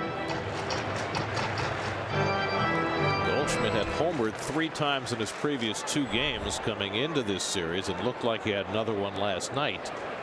That was initially called a home run in the 8th inning. Got changed to a double as the ball just missed clearing the yellow line. And now Malone behind him 3-1. Boy, do you send him now?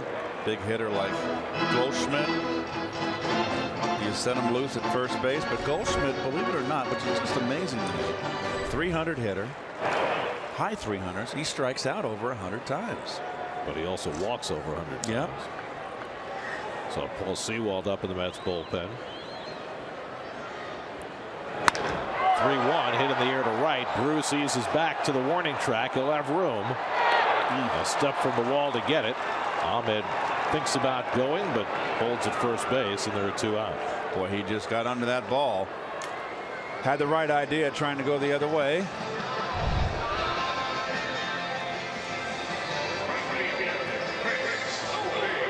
Just got under it.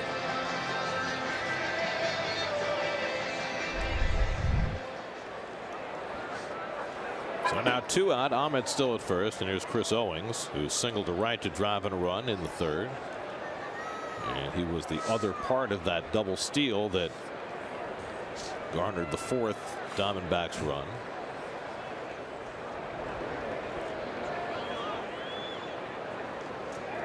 The D-backs stole 3 bases in that 3rd inning. They now have 43 for the year, which is the most in the National League.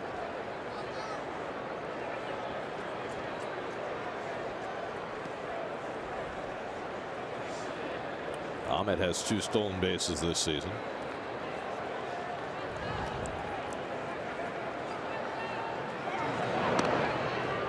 Malone keeping an eye on him. Dave McKay, the first base coach for the Diamondbacks, at one time the world's most famous batting practice pitcher. There would be 15,000 to 20,000 people in the stands watching Dave throw batting practice to Mark McGwire when Mark was in his heyday. It's the biggest batting practice show ever.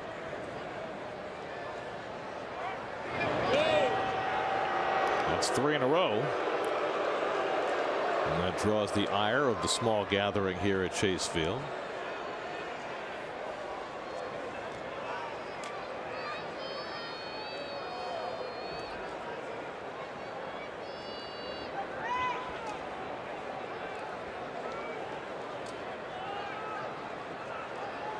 First pitch to Owings, and that's on the outside corner, a strike.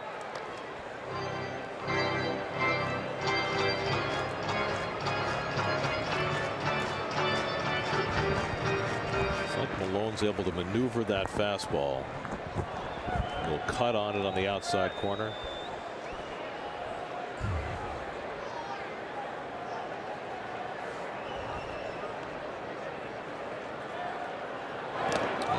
Ball has Owings swinging over the top, and it's 0-2. Final game of this series tomorrow afternoon. 3:30 start New York time. Our pregame coverage begins at 3 o'clock as the Mets finish up their road trip. Back home Friday night to take on Mike Trout and the Angels. I'm looking forward to that. Looks like Trout has heated up after his hamstring issues of last week. He's homered in 4 straight games. Here's the 0-2 to Owings, and the curveball misses outside. The issue with the Angels is that, first of all, nobody else on that team hits, and second of all, their starting pitching has been, I guess, mediocre is the best word for it. They've always been a funny organization. When Gene Autry was the owner, he was the George Steinbrenner II. He'd pay big contracts, and they could never win, never get to the promised land.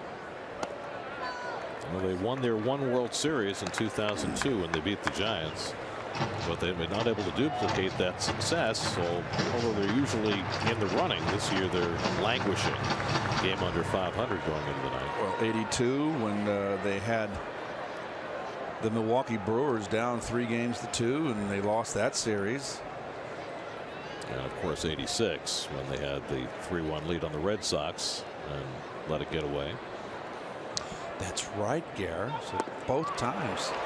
Malone strikes out Owings with a changeup. 3rd strikeout for Malone, and that gets him through the bottom of the 5th. On to the 6th we go with the Mets down 4-2.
Jay Bruce leads off the 6th inning against Zach Greinke. Mets down by 2, and a first pitch curveball in for a strike. Bruce is 0 for 2 tonight. Struck out and flied out. Now 1 for 13 on this road trip. The Diamondbacks put on the full shift, leaving the left side open if Bruce wants to try and bunt his way on, which we have seen him do once this year. And in Miami. Neil Walker on deck, and then Wilmer Flores for the Mets. Mets 2 runs 3 hits. The Diamondbacks 4 runs 5 hits.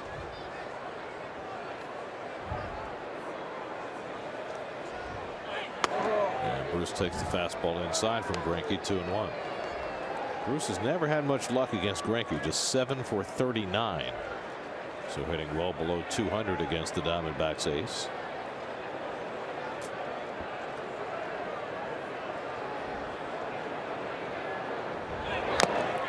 Jay foul tips the changeup, and it's 2-2. Jay has been chasing a little bit out of the strike zone, the secondary pitches, particularly the curveballs.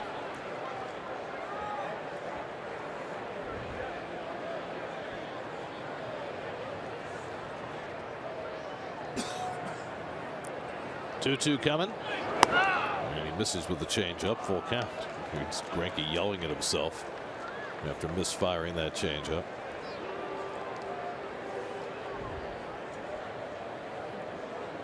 Greinke walked 2 hitters in the second inning back to back to force in a run. Those were his only 2 walks of the night. He backs away to collect his thoughts before going back after Bruce.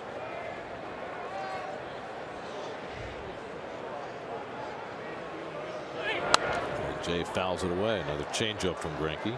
Still 3-2.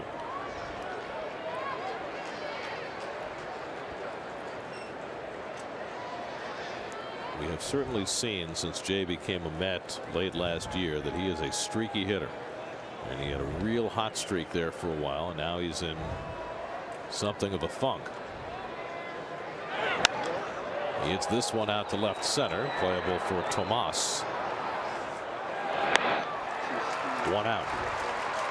Check in with Steve Gelbs, whose report tonight is brought to you by Volkswagen. Steve? Well, Gary, last year with Neil Walker, we saw him take away the toe tap from the right side of the plate. This year, I don't know if you've noticed, but he's taken away that toe tap when he hits from the left side of the plate. Here you see on the left side 2016, that toe tap. On the right side is 2017, and he has eliminated the toe tap. And you may question why someone who has been so successful would change at this point in his career. But what Walker has realized is, especially over the last number of years, pitchers have started to exploit that timing mechanism, more slide steps that have thrown off that timing. Walker lifts one deep to right. Owings going right back to the fence and reels it in for the 2nd out. So he just misses a home run right there, but because pitchers have tried to disrupt that timing, Neil Walker thought that for his own longevity, removing that toe tap would help him moving forward in the future. And while he doesn't want to make excuses for the first month of the season, this recent hot streak has coincided with him feeling much more comfortable with his new setup at the plate. But Keith, I want to ask you, just looking back on your career, how difficult would that be to change something that has worked so well for you for so long after so many years in the league? Well, it's a little bit unusual, and I can't quite understand his reasoning there for long, as far as in terms of longevity. I've never liked the toe tap, but it works for a lot of guys. David Wright was a toe tapper. I feel that the stride is more rhythmic. I can't figure out why he made the move, but he's a smart player. He felt he had to do it. He's had instant success.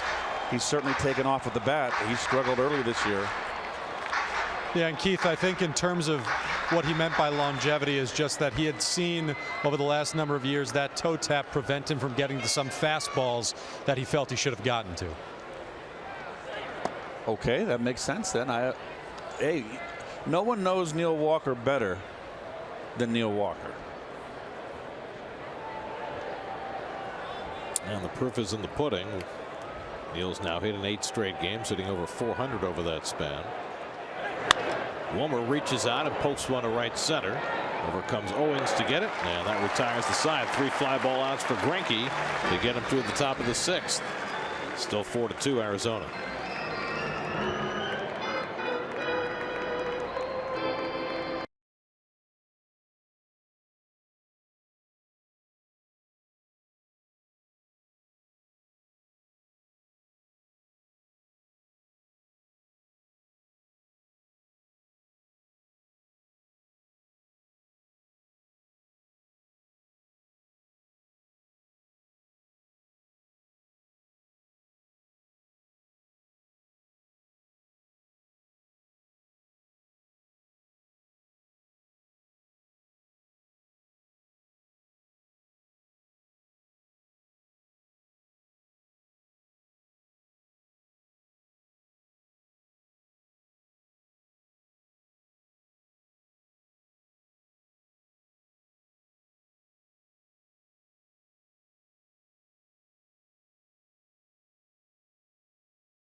For the Nats today, they're now 25-13, and at the moment 8.5 games up on the second place Mets.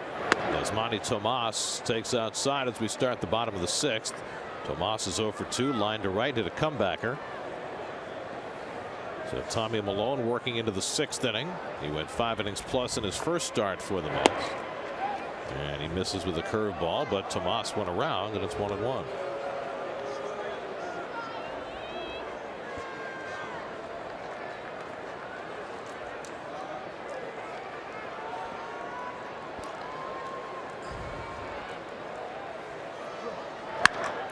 Driven to right center field, headed back toward the wall. That ball is out of here. Yasmani Tomas has done it again. He homers against the Mets for his 5th straight game. And it's now 5-2 Arizona. 8th home run of the year for Tomas.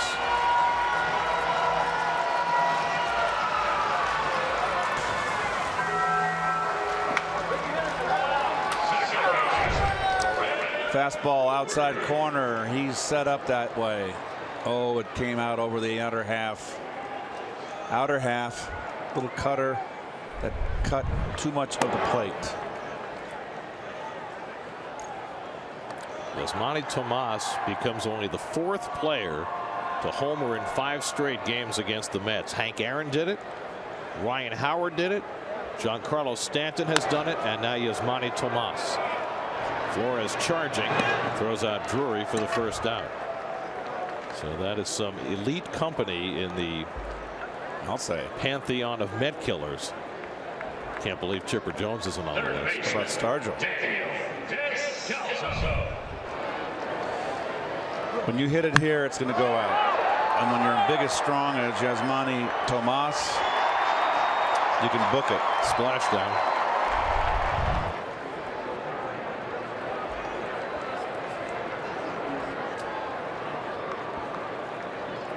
Here's Descalzo. So we've had a ground rule double into the pool that Flores hit earlier in the game, and now a home run into the pool. Do they have to rechlorinate every time a baseball goes in there? I don't know. You get that Perel, that's for sure. I mean, you know, those baseballs have a lot of dirt and germs, and you know the Delaware mud that they rub on the ball. Well, what do you think Ronnie would do if he was in that pool? I don't think he'd be in that pool. How about if he was in that pool with Bill Murray?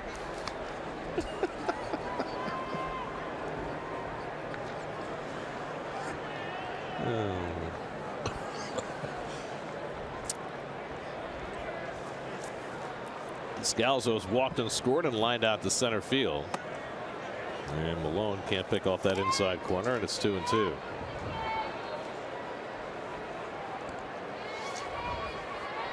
Let's have the bullpen up in the last inning. Nobody throwing right now, though, as Malone getting close to 100 pitches. And he strikes out to Scalzo with a cutter. And that's his 4th strikeout. So 2 out of the inning. Well, things have evolved in the National League West. The Colorado Rockies sitting on top.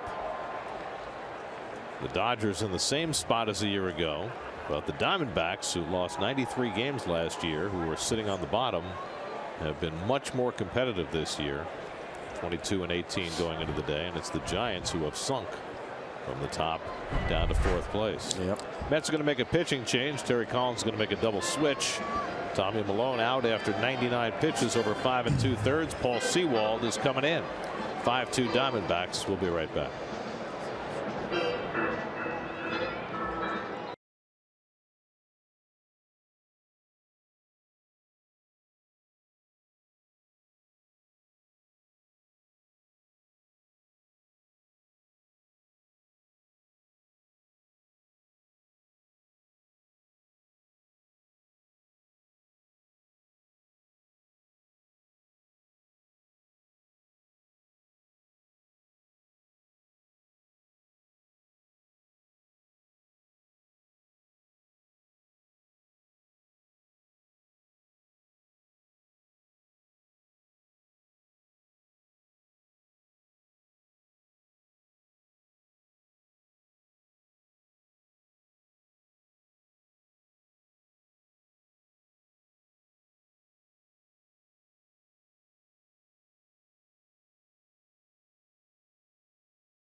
DJ Rivera will play third base and bat ninth. Paul Sewald is on to pitch, facing Jeff Mathis.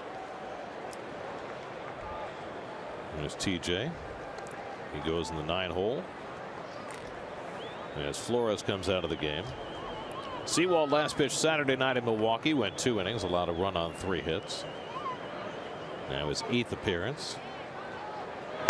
And Mathis pops one foul. That'll come back this way and out of play. Just missed us.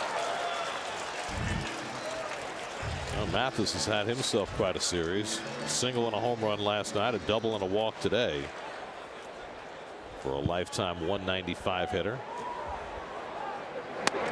And Sewald pops one on the outside corner, 1-2. Paul's done some good work in low leverage situations for the Mets, but with everybody struggling, you never know who's going to pop up in what role now. And he strikes out Mathis to end the inning. Tomas with a home run to expand the Diamondbacks lead. They're up 5-2 as we head for the 7th in Phoenix.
also drove in 4 in that game as the Marlins fall 10 games under 500.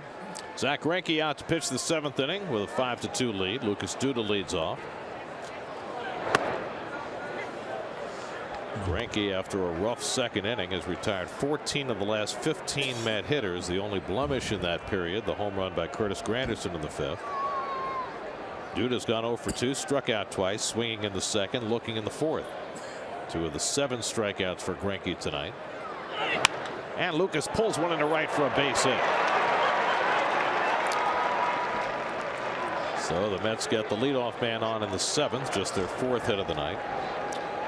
Well, they were teammates for a couple of years with the Dodgers, and there was no better 1-2 punch in baseball than Clayton Kershaw and Zach Greinke. 38-11 and what, 35-10. I'll take that. Can you imagine if the Dodgers could have paid Greinke $200 million? Well, that 1-2 punch. They gave Kershaw $215 million, so it was kind of unlikely they were going to shell out those kind of dollars again. And Kershaw had the advantage of being 4 years younger than Greinke. Here's Rene Rivera. Rivera has walked and flied out. Started the night with a 9-game hitting streak, longest of his career. Curtis Granderson, who homered his last time up, waiting on deck. Curtis has driven in both Met runs tonight out of the 8-hole.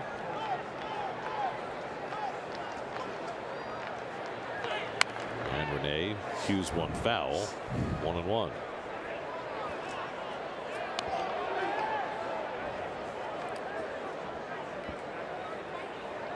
Well, look, a starting pitcher pitching in the 7th inning. Hallelujah. The Mets were able to get their starter to the 7th the last 2 nights, but neither DeGrom nor Wheeler were able to retire a batter in the 7th. So with Malone going out after 5 2/3, that's now 16 straight games where a Met starter has not gotten an out in the 7th. Rene hits one deep to left field.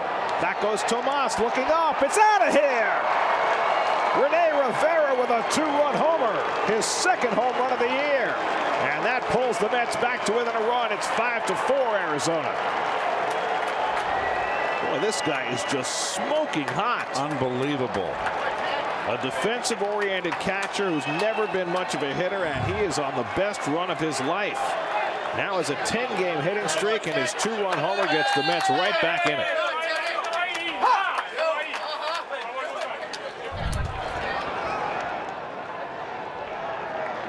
Breaking ball didn't get it away enough.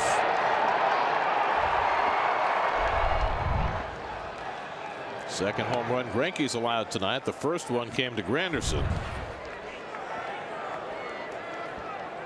It's down, but it has too much plate. Had to reach for it a little bit. Kept that shoulder in. 2 straight curveballs to Granderson, and it's 0-2. TJ Rivera's batting 9th in the order. He's on deck. Diamondbacks get their bullpen cranking. Lefty Andrew Chafin is up. With Greinke at 97 pitches and all of a sudden looking a little more vulnerable. Duda single. Rene Rivera 2-run homer. And now Granderson takes a fastball at the knees, and he's called out on strikes. The 8th strikeout for Greinke and the first out of the inning. Boy, I just cannot say enough for Rivera, the job that he's doing, Gary. And it's much needed right now with Travis d'Arnaud not only out, but with no return date in sight, coming back from a bruised wrist. And Rene has taken over the vast majority of the catching duties, and his hitting has been an unexpected plus. Now it's TJ Rivera getting his first night of not starting in almost 3 weeks. He had started 16 straight games before tonight. Took an 0 for last night, went 0 for 4. Getting a 289 for the year. Came in on the double switch in the last half inning.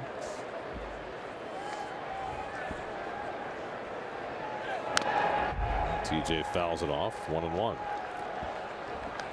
Michael Conforto on deck. Greinke right at 100 pitches, threw 107 in his last start. Remember, he took a no-hitter into the 8th inning in his last start before Gregory Polanco of the Pirates broke it up with a home run. I was surprised to read that that was the furthest Greinke had ever taken a no-hitter in his career. 7 full innings. Ground ball right back to Greinke. Reads the signature and throws out Rivera, 2 out.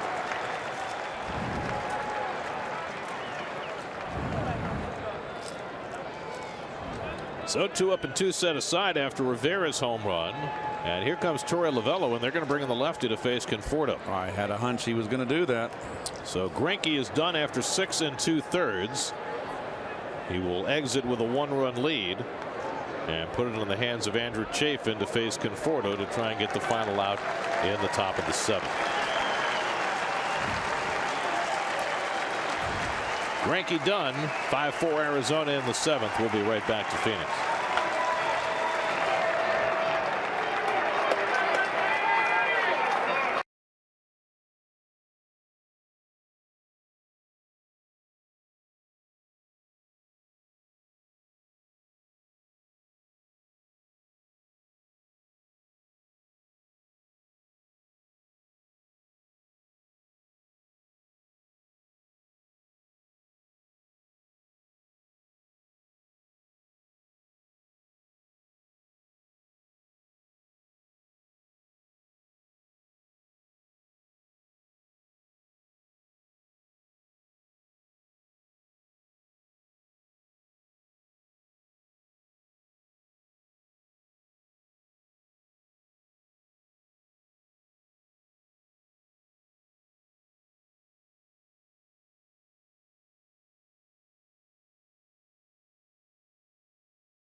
Two-thirds. Rene Rivera hastening his exit. The Jeep pitch cast. Breaking ball down. Just it didn't quite hit the corner. It looked like Rene was really hanging in tough there. Let go with one hand. 26-year-old Andrew Chafin in to face Conforto. And he has been real tough on left-handers this season, hitting .222 against them. Last year he wasn't able to get righties out, but he was almost impossible for the lefties to hit. Now in his 4th year with the Diamondbacks out of Kent State University. And the fastball low and in. 1-1 to Conforto, who's looking for his first hit in the series. He's 0 for 3 tonight with a couple of strikeouts. In fact, he has struck out 4 of his last 5 at bats.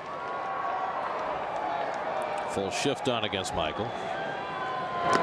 And he takes low and away, 2-1.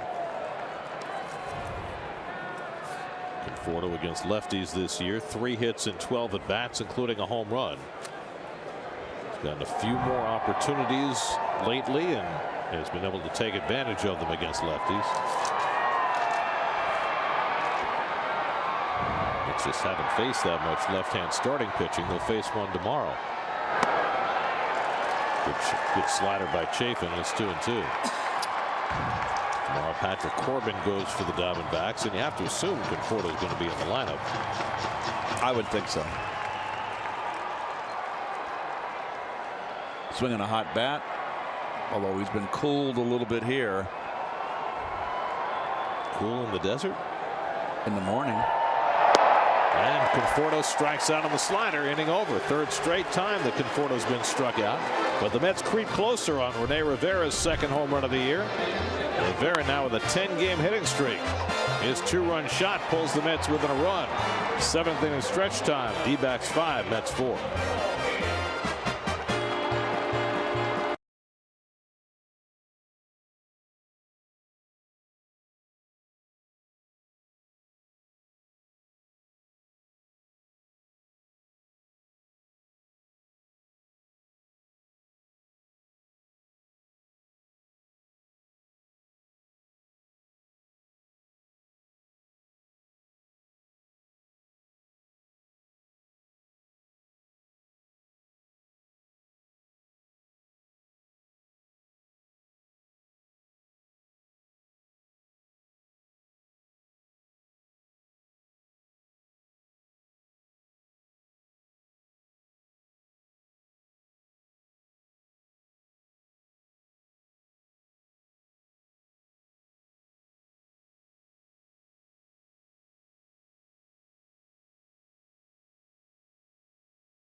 We go to the bottom of the 7th. David Peralta pinch hitting for the Diamondbacks, facing Paul Sewald, who got the final out in the 6th.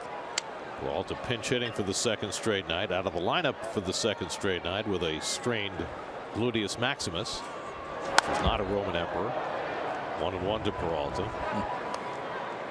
Peralta, one of the real linchpins for the Diamondbacks. He and A.J. Pollock at the top of the batting order have been setting the table, but Pollock's on the DL. Peralta sat the first 2 of this series. 2-1 from Sewald. Tommy Milone went 5 2/3, allowed 5 runs, 6 hits, 3 walks, 2 intentional, 4 strikeouts, a home run, and he is on the short end of a 5-4 score. And that takes us right to our People's United Bank starting pitchers. Greinke gave up a couple of home runs, struck out 8, but he is on the long end of a 5-4 score. Let's try to beat him for the first time in the regular season since 2004. Lifted out to left, and Conforto's right there. 1 out. Get to Citi Field this Saturday, May 20th. The Mets play the Angels at 7:15 p.m. The first 15,000 fans in attendance will receive a David Wright starting lineup figurine, courtesy of Wise Snacks. For tickets, visit Mets.com/tickets. Gregor Blanco. Blanco got the Diamondbacks started tonight. Mets took an early 1-0 lead, but Blanco's 2-run single in the 3rd put them in front, and they've been in front ever since. Blanco 1 for 3 tonight. He was robbed of a hit his last time up. A terrific backhand play by Duda.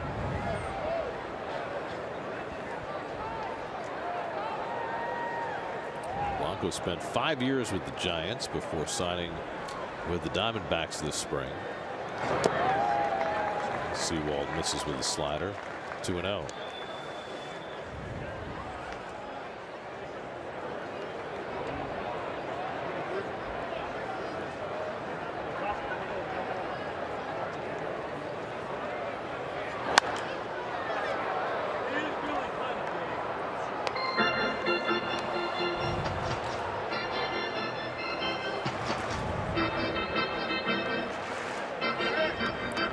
Sewald trying to take on a little more of a prominent role in the Mets bullpen with so many around him struggling. The recent numbers have just been startling. If you go back to the 9th inning of the game last Wednesday when Jerry's Familia made his last appearance, 12 innings, Met relievers have allowed 24 runs. With the opponents hitting .424 with 7 home runs in those 12 innings. I mean, that's just crazy. Slider in there for a call, third strike. So Sewald gets Blanco looking for the second out, his second strikeout. There are the numbers just on this road trip. They're just as startling.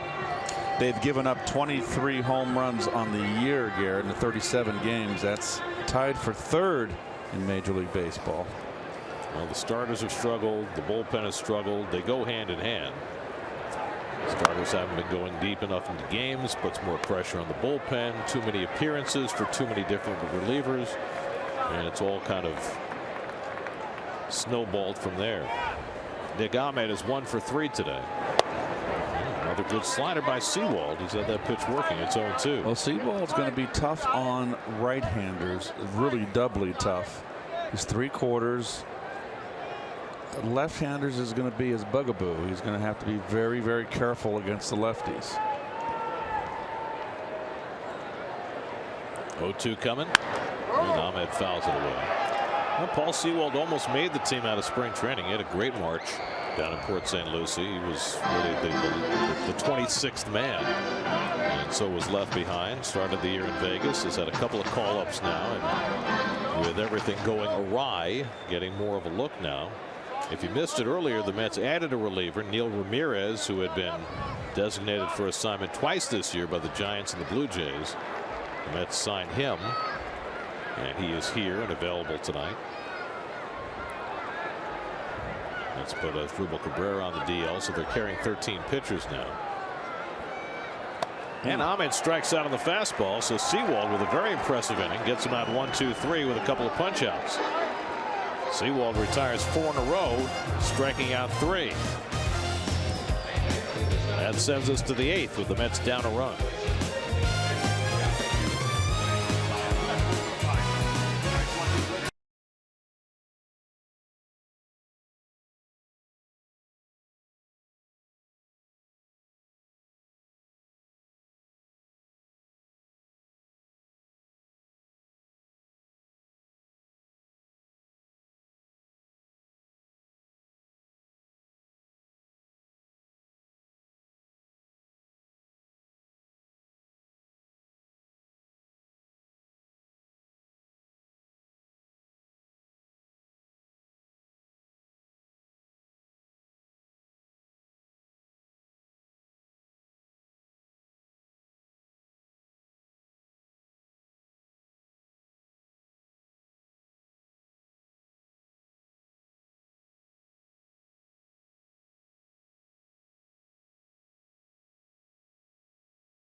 NY is brought to you by New York Community Bank and the NYCB family of banks. Visit them at mynycb.com.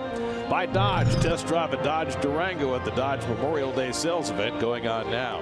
And by Empire City Casino, real people, real money, real deal. You could be the next big winner. Dino De Laurentiis brings you this blockbuster. I love the music. That's great. The theme song for the Magnificent Seven, the original. Archie Bradley comes in to pitch. #1 draft pick back in 2011. Started 26 games last year. He's in the bullpen this year and having a terrific season. And he has been unleashed. His fastball velocity up 4 miles per hour from when he was starting. Yeah, he's a hard thrower, Gary. He was 92 as a starter. He's now 96 coming out of the bullpen. So it looks like he has found his niche after starting his whole career before this season. And he's got that big beard to boot. Reyes fouls back the 98-mile-an-hour fastball to hang in there. Jose is 0 for 3 tonight. Well, that's what they want out of the bullpen. We had Ed Lynch up here. That's what he said. Velocity, velocity, velocity. And then the off-speed pitch to get Reyes. Mathis makes the toss for the first out.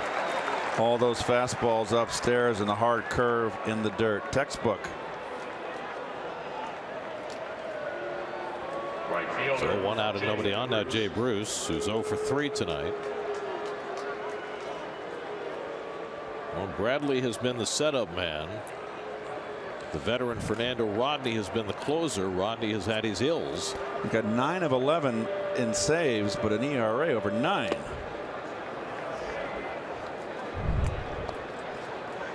There's the look at the curve. It's almost like it's a knuckle curve. Yes.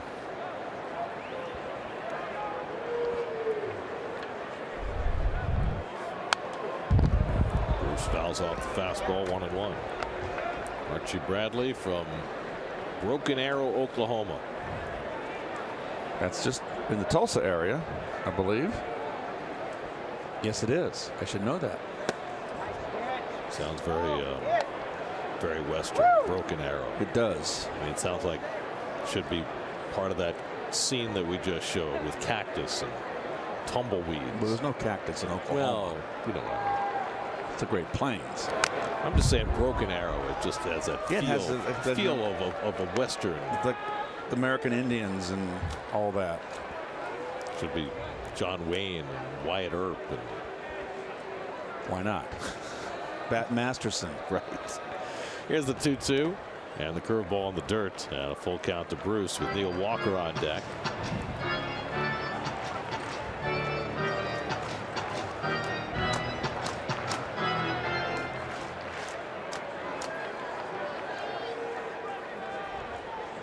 Bradley's 3-2. And Bruce bounces it foul. Let's answer the Verizon trivia question. Luis Gonzalez, third in the MVP voting in 01. I assume it was Bonds. Right? Bonds, yeah. That was the year he hit the 73 home runs. That was one of his, what, 7 MVPs? Yes. He didn't have to give him back, did he? No, but it sure put a big stain on everything, did it not? That era of baseball. 8th pitch of the at bat to Bruce, and Jay goes down on the fastball. Wow. 2 men down. That's some serious cheddar right there upstairs. This guy's got a great arm. Second baseman, Neil Walker. Well, he was unable to put it together as a starting pitcher, but boy, has he been impressive coming out of the pen. Wow. You'd want him as a closer, wouldn't you?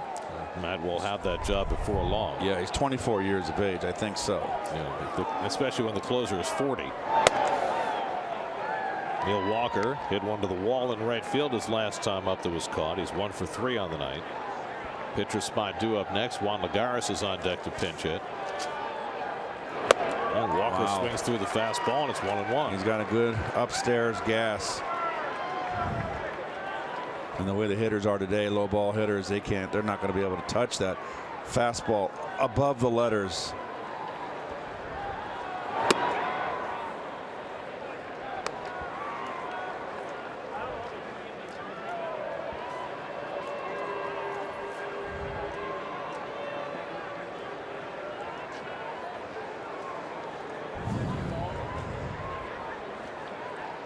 Two and 1 to Walker. And he lifts one foul. 2-2. Coming up tonight after the post game, it's Geico Sports Night.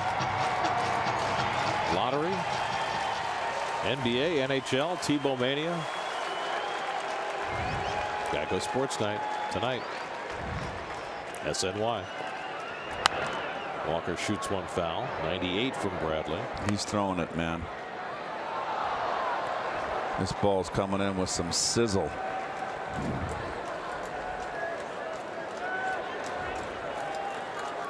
6'4", 225 pounds of heat. Walker lays off the curve, 3-2. Second straight full count for Bradley. Lagares in the on deck circle. Wouldn't be shocked if Walker saw another breaking ball. He's going to go after him with high cheddar. Outside, ball 4, and Walker is aboard with the tying run. So Neal reaches base for the second time tonight. And now Lagares will come up and try his hand as a pinch hitter. Well, Mets have no left-hander on their bench. Down to a 4-man bench with Cabrera going on the DL today and the addition of a 13th pitcher. Only Reynolds and Pilecki left.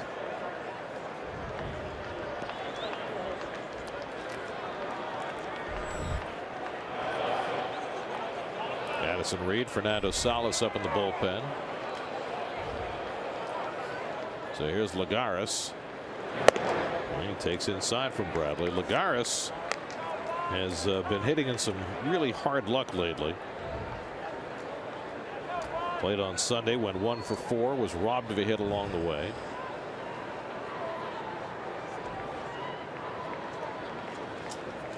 Hitting .214 for the year.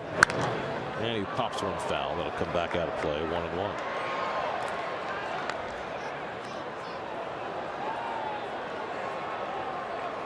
He can hit the ball at people, hit it hard, and find gloves.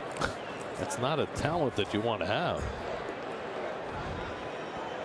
He is 2 for 4 as a pinch hitter this year.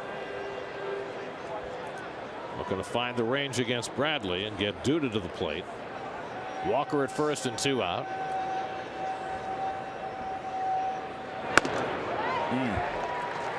And now it's 1-2.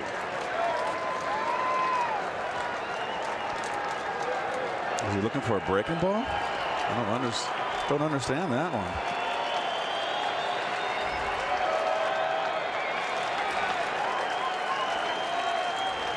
1-2 coming to Lagares. And he fouls it back.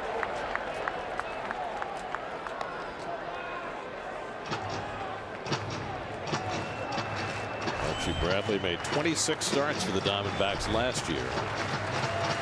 8-9 with an ERA over 5. And he has been transformed this year coming out of the pen. Again, the 1-2. And the curveball fouled off. So the Mets, if nothing else, are making Bradley work. He's already 24 pitches deep into this 8th inning. He struck out Reyes, struck out Bruce on a 3-2 pitch. Walked Walker.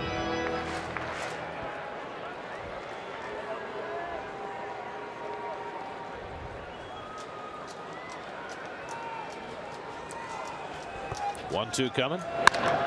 Ripped to left field, but right there is Tomas to make the grab. And as Keith said, Lagares can hit it hard right at people. And he does so again.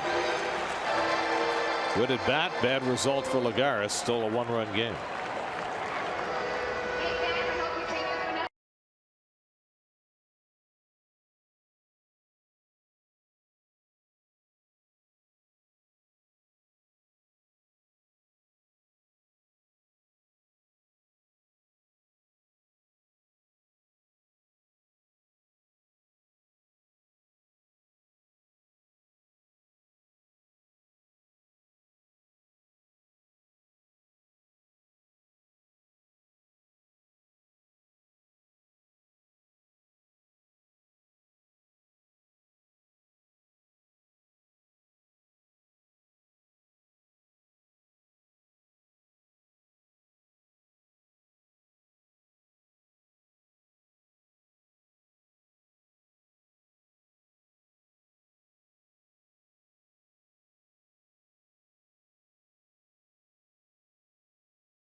year. They'll see the Padres next week. They've got the worst run differential in the majors, but the Rockies have gotten off to a fantastic start.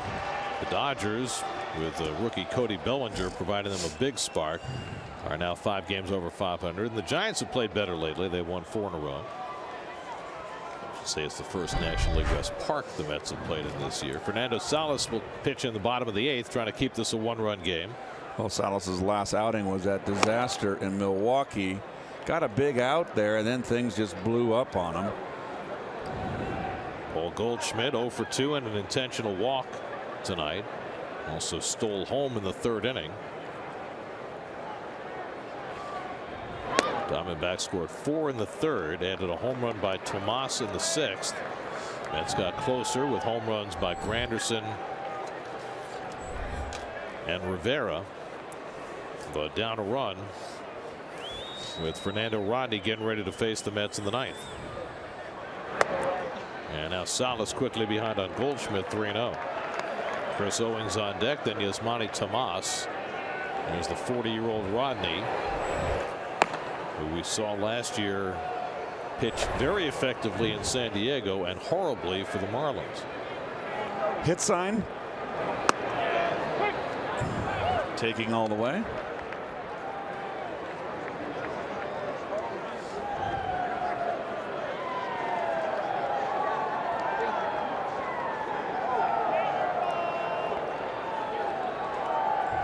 Salas working behind, 3-1. And Goldschmidt takes a strike on the corner, 3-2. He painted him 2 in a row. You see Goldschmidt's expression on his face.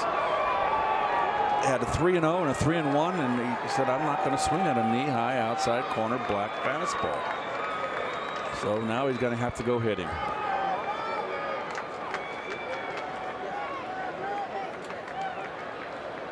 Three-2. Lifts one to right. Down toward the corner. Bruce cutting over near the wall. He makes the catch.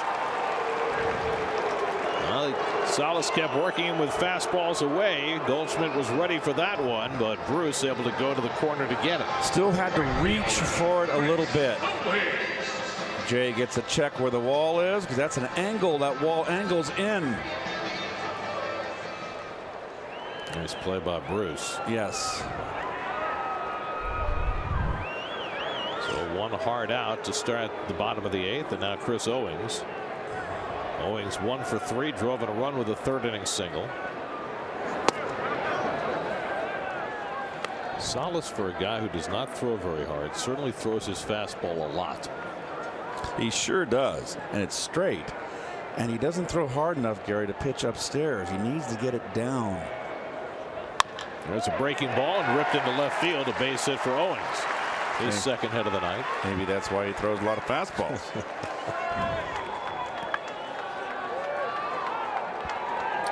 Well, the Mets bullpen, it's no secret that they've been heavily worked in terms of appearances, but look at the stat on the right. Even though they've got 4 guys in the top 4 in the league in appearances, those guys have not worked a ton of innings. They've tended to have shorter outings. The Mets have had more appearances than any bullpen in the league, but back in the pack as far as innings pitched out of the bullpen.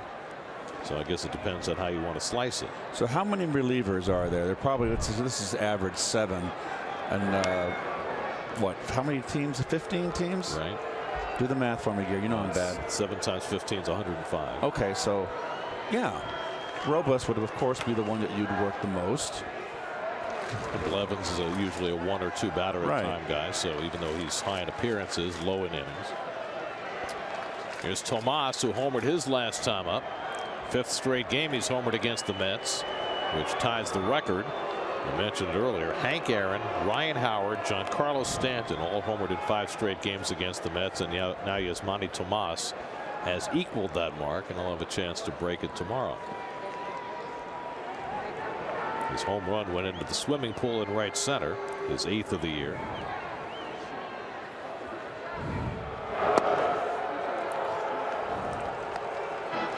They're your team. Take them with you. Watch every SNY Mets game on the go on any device all season long with live streaming presented by Verizon. Just download the NBC Sports app or visit SNY.TV, your new home, for live streaming coverage of every SNY Mets game.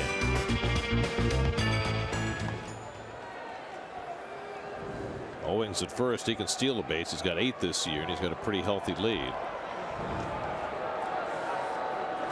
Diamondbacks have already stolen 3 bases tonight, including Owings as part of that double steal in the 3rd.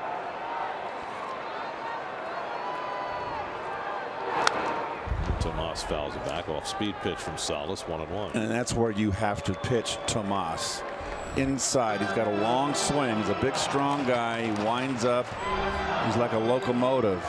You've got to get him in on his hands, on his fists. Do not let this guy extend. His 2 home runs have been pitches away, Gare. So Jerry Blevins and Rafael Montero up in the Mets bullpen. Got another right-hand hitter, Brandon Drury, on deck. Then the lefty Descalso. Too high, and Rivera thought about throwing behind Owings, but couldn't handle it. 2-1. If you're Terry Collins, you have Blevins up, not so much for Descalso, but for the possibility of Jake Lamb coming off the bench to pinch hit. Yep. It's an all left-handed bench for the Diamondbacks. They've already used Peralta, and Lamb, the regular third baseman, sitting tonight against the Mets lefty starter Tommy Milone. 2-1 to Tomas, and that's on the corner. Nicely placed by Salas to get even. 2-2. 93, and that's about the top end for Fernando. I find it amazing that hitters take fastballs off Salas. We've seen him enough. They got the video. You know you're going to get a fastball. Owings at first and 1 out. And that's way upstairs. Full count. Looking ahead to the top of the 9th, the Mets will have Duda, Rene Rivera, and Granderson due up.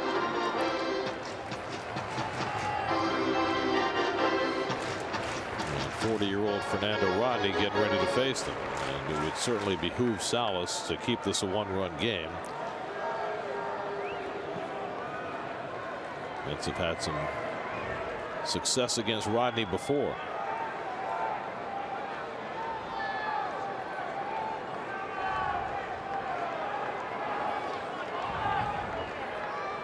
Three and 2 with 1 out. Owings with good speed at first, but Tomas, who strikes out a lot at the plate. See if he goes. He does. Ball 4, and there are 2 men on. So a single and a walk. And now Brandon Drury will come up with 2 on and 1 out. Second baseman, Brandon Drury. Drury 1 for 3. He doubled down the right field line in the 4th inning. Rene Rivera out giving signals to the infield. Got good speed at second with Owings, not so much at first with Tomas.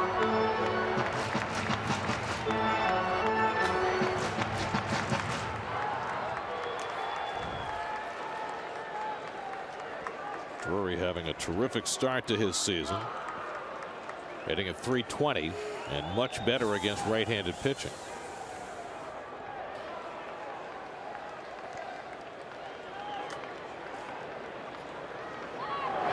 And Drury lifts one to right, chasing Bruce back onto the warning track, right at the wall. He makes the catch. Both runners tag. The throw goes to second, not in time.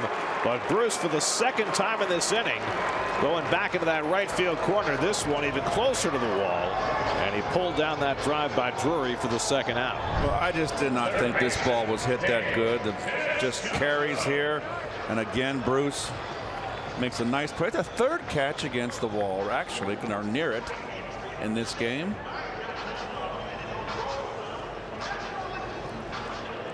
So 2nd and 3rd and 2 out. Terry Collins is coming out and taking the ball from Salas.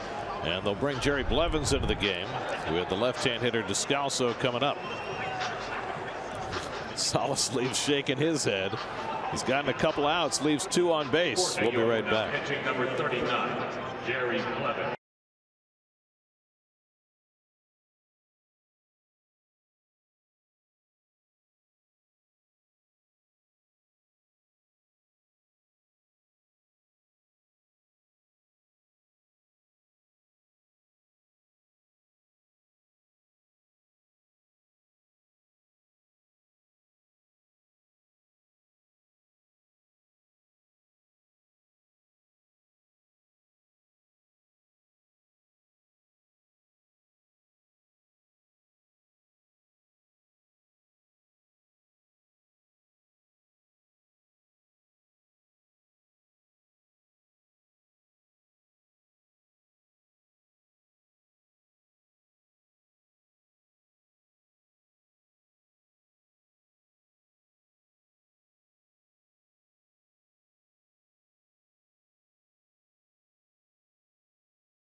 League leading 23rd appearance for Jerry Blevins. Comes in with second and third and 2 out to face Daniel Descalso, who's 0 for 2 and a walk tonight.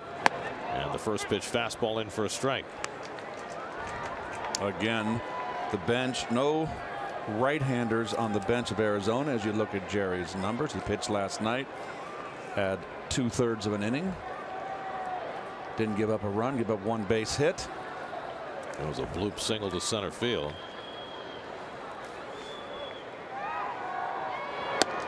And he crowds Descalso. It's on the corner, and it's 0-2. Descalso 3 for 15 against left-hand pitching so far this year. Owings at third, Tomas at second with 2 out. Blevins trying to keep this game a 1-run affair heading for the ninth. Ahead on Descalso, 0-2. In the dirt, and Rivera goes down to smother it. 1-2.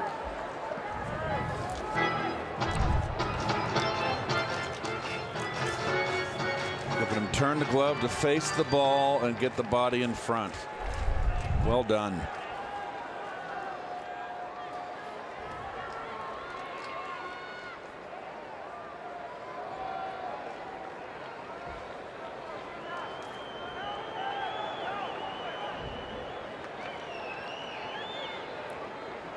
One two coming. Just missed. 2-2. Conforto in left and Granderson in center, playing very shallow and toward left against Descalso. But Bruce playing more straight away and a lot deeper in right. He's kept the ball away from Descalso. I think he's going to drop the big old slow hook on him here. Due for one of those. 2-2 coming. Oh. Stayed with the fastball. This was Blevins last year. Remember, he would throw fastball after fastball. Right. This year, he's gotten so much more mileage out of his curveball against the lefties. And it was successful. And then Gary kind of overdid it, and he got hit. And then I think he came back down to earth and said, "Hey, I can mix them up." Had a rough go in Milwaukee 2 appearances ago. Gave up a home run and a walk. He's got one big out to get here. 2-2 coming. Curveball struck him out. Jerry Blevins uses the hook to get Descalso. Side retired. 2 stranded in scoring position. And it's a 1-run game as we head to the ninth in Arizona.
Jealous care. Rene Rivera's hot streak continues with a 2-run homer. Curtis Granderson is homered and driven in 2.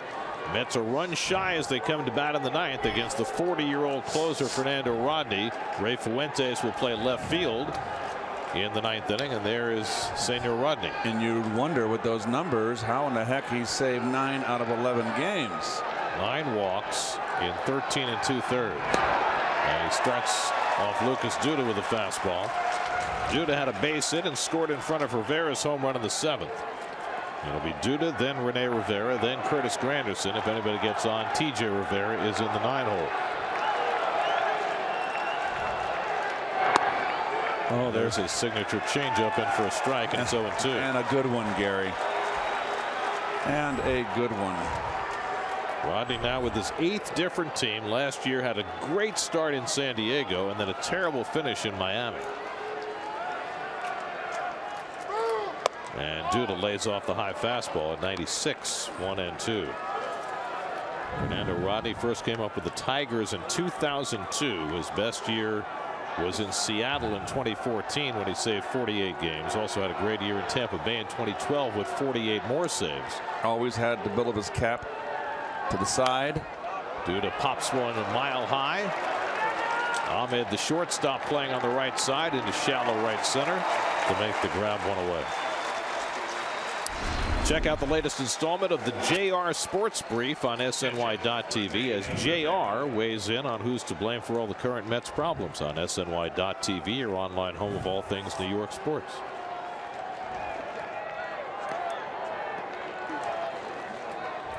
Now Rene Rivera, who got the Mets within a run with his 2-run homer in the 7th, his 2nd of the year. Takes the breaking ball outside.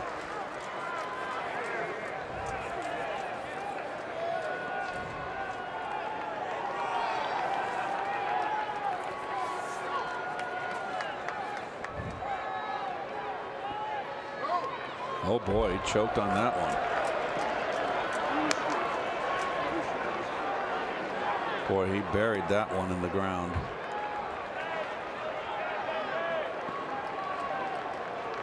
Well, you got a 2-0 count. Down by a run.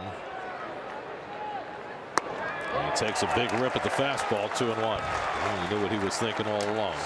That's what Rene has always been. He's been that all or nothing kind of hitter, and that's what makes this recent hot streak so much more remarkable. He's been cutting down his swing with 2 strikes, putting balls in play. 10-game hitting streak, the longest of his career, and the Mets need him to work something out here. And he lines one right to the shortstop, Ahmed, for the 2nd out. Another hard hit ball for Rivera. But now 2 out and nobody on.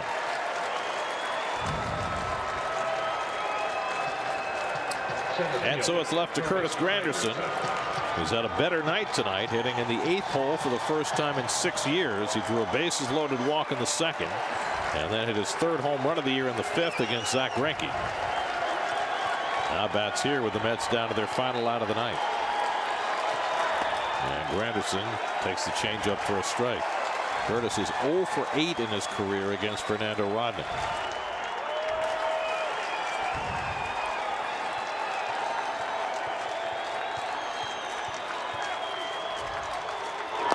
And Curtis lays off the changeup.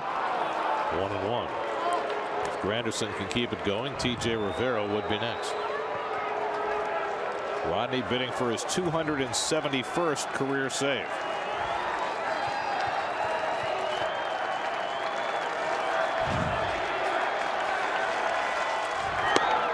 Another changeup. Didn't get the call from Mark Wegner. 2-1. That was a close one. Good eye, Curtis. Yep, he brought the glove back. Good eye.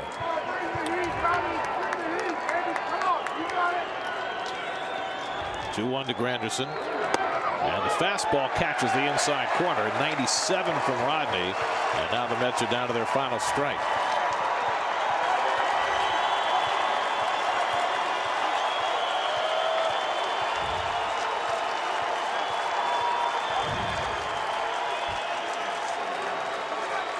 Two. And Curtis strikes out on the changeup. And the Diamondbacks have won their second straight in this series. Rodney racks up the save, and the Mets have dropped their 6th straight game. They fall to 0-5 on this road trip as the Mets fall a run shy in Phoenix tonight. And it would have been a good one to win here, Gare. And with Washington winning in Pittsburgh, the Mets are now 9 games back. Curtis had a nice day, but Greinke wins his 5th career game against the Mets. Here's the strikeout pitch, changeup, sinking. And the Mets' woes continue, Gare. Mets bullpen was better tonight, but Tommy Milone, the starter, gave up 5.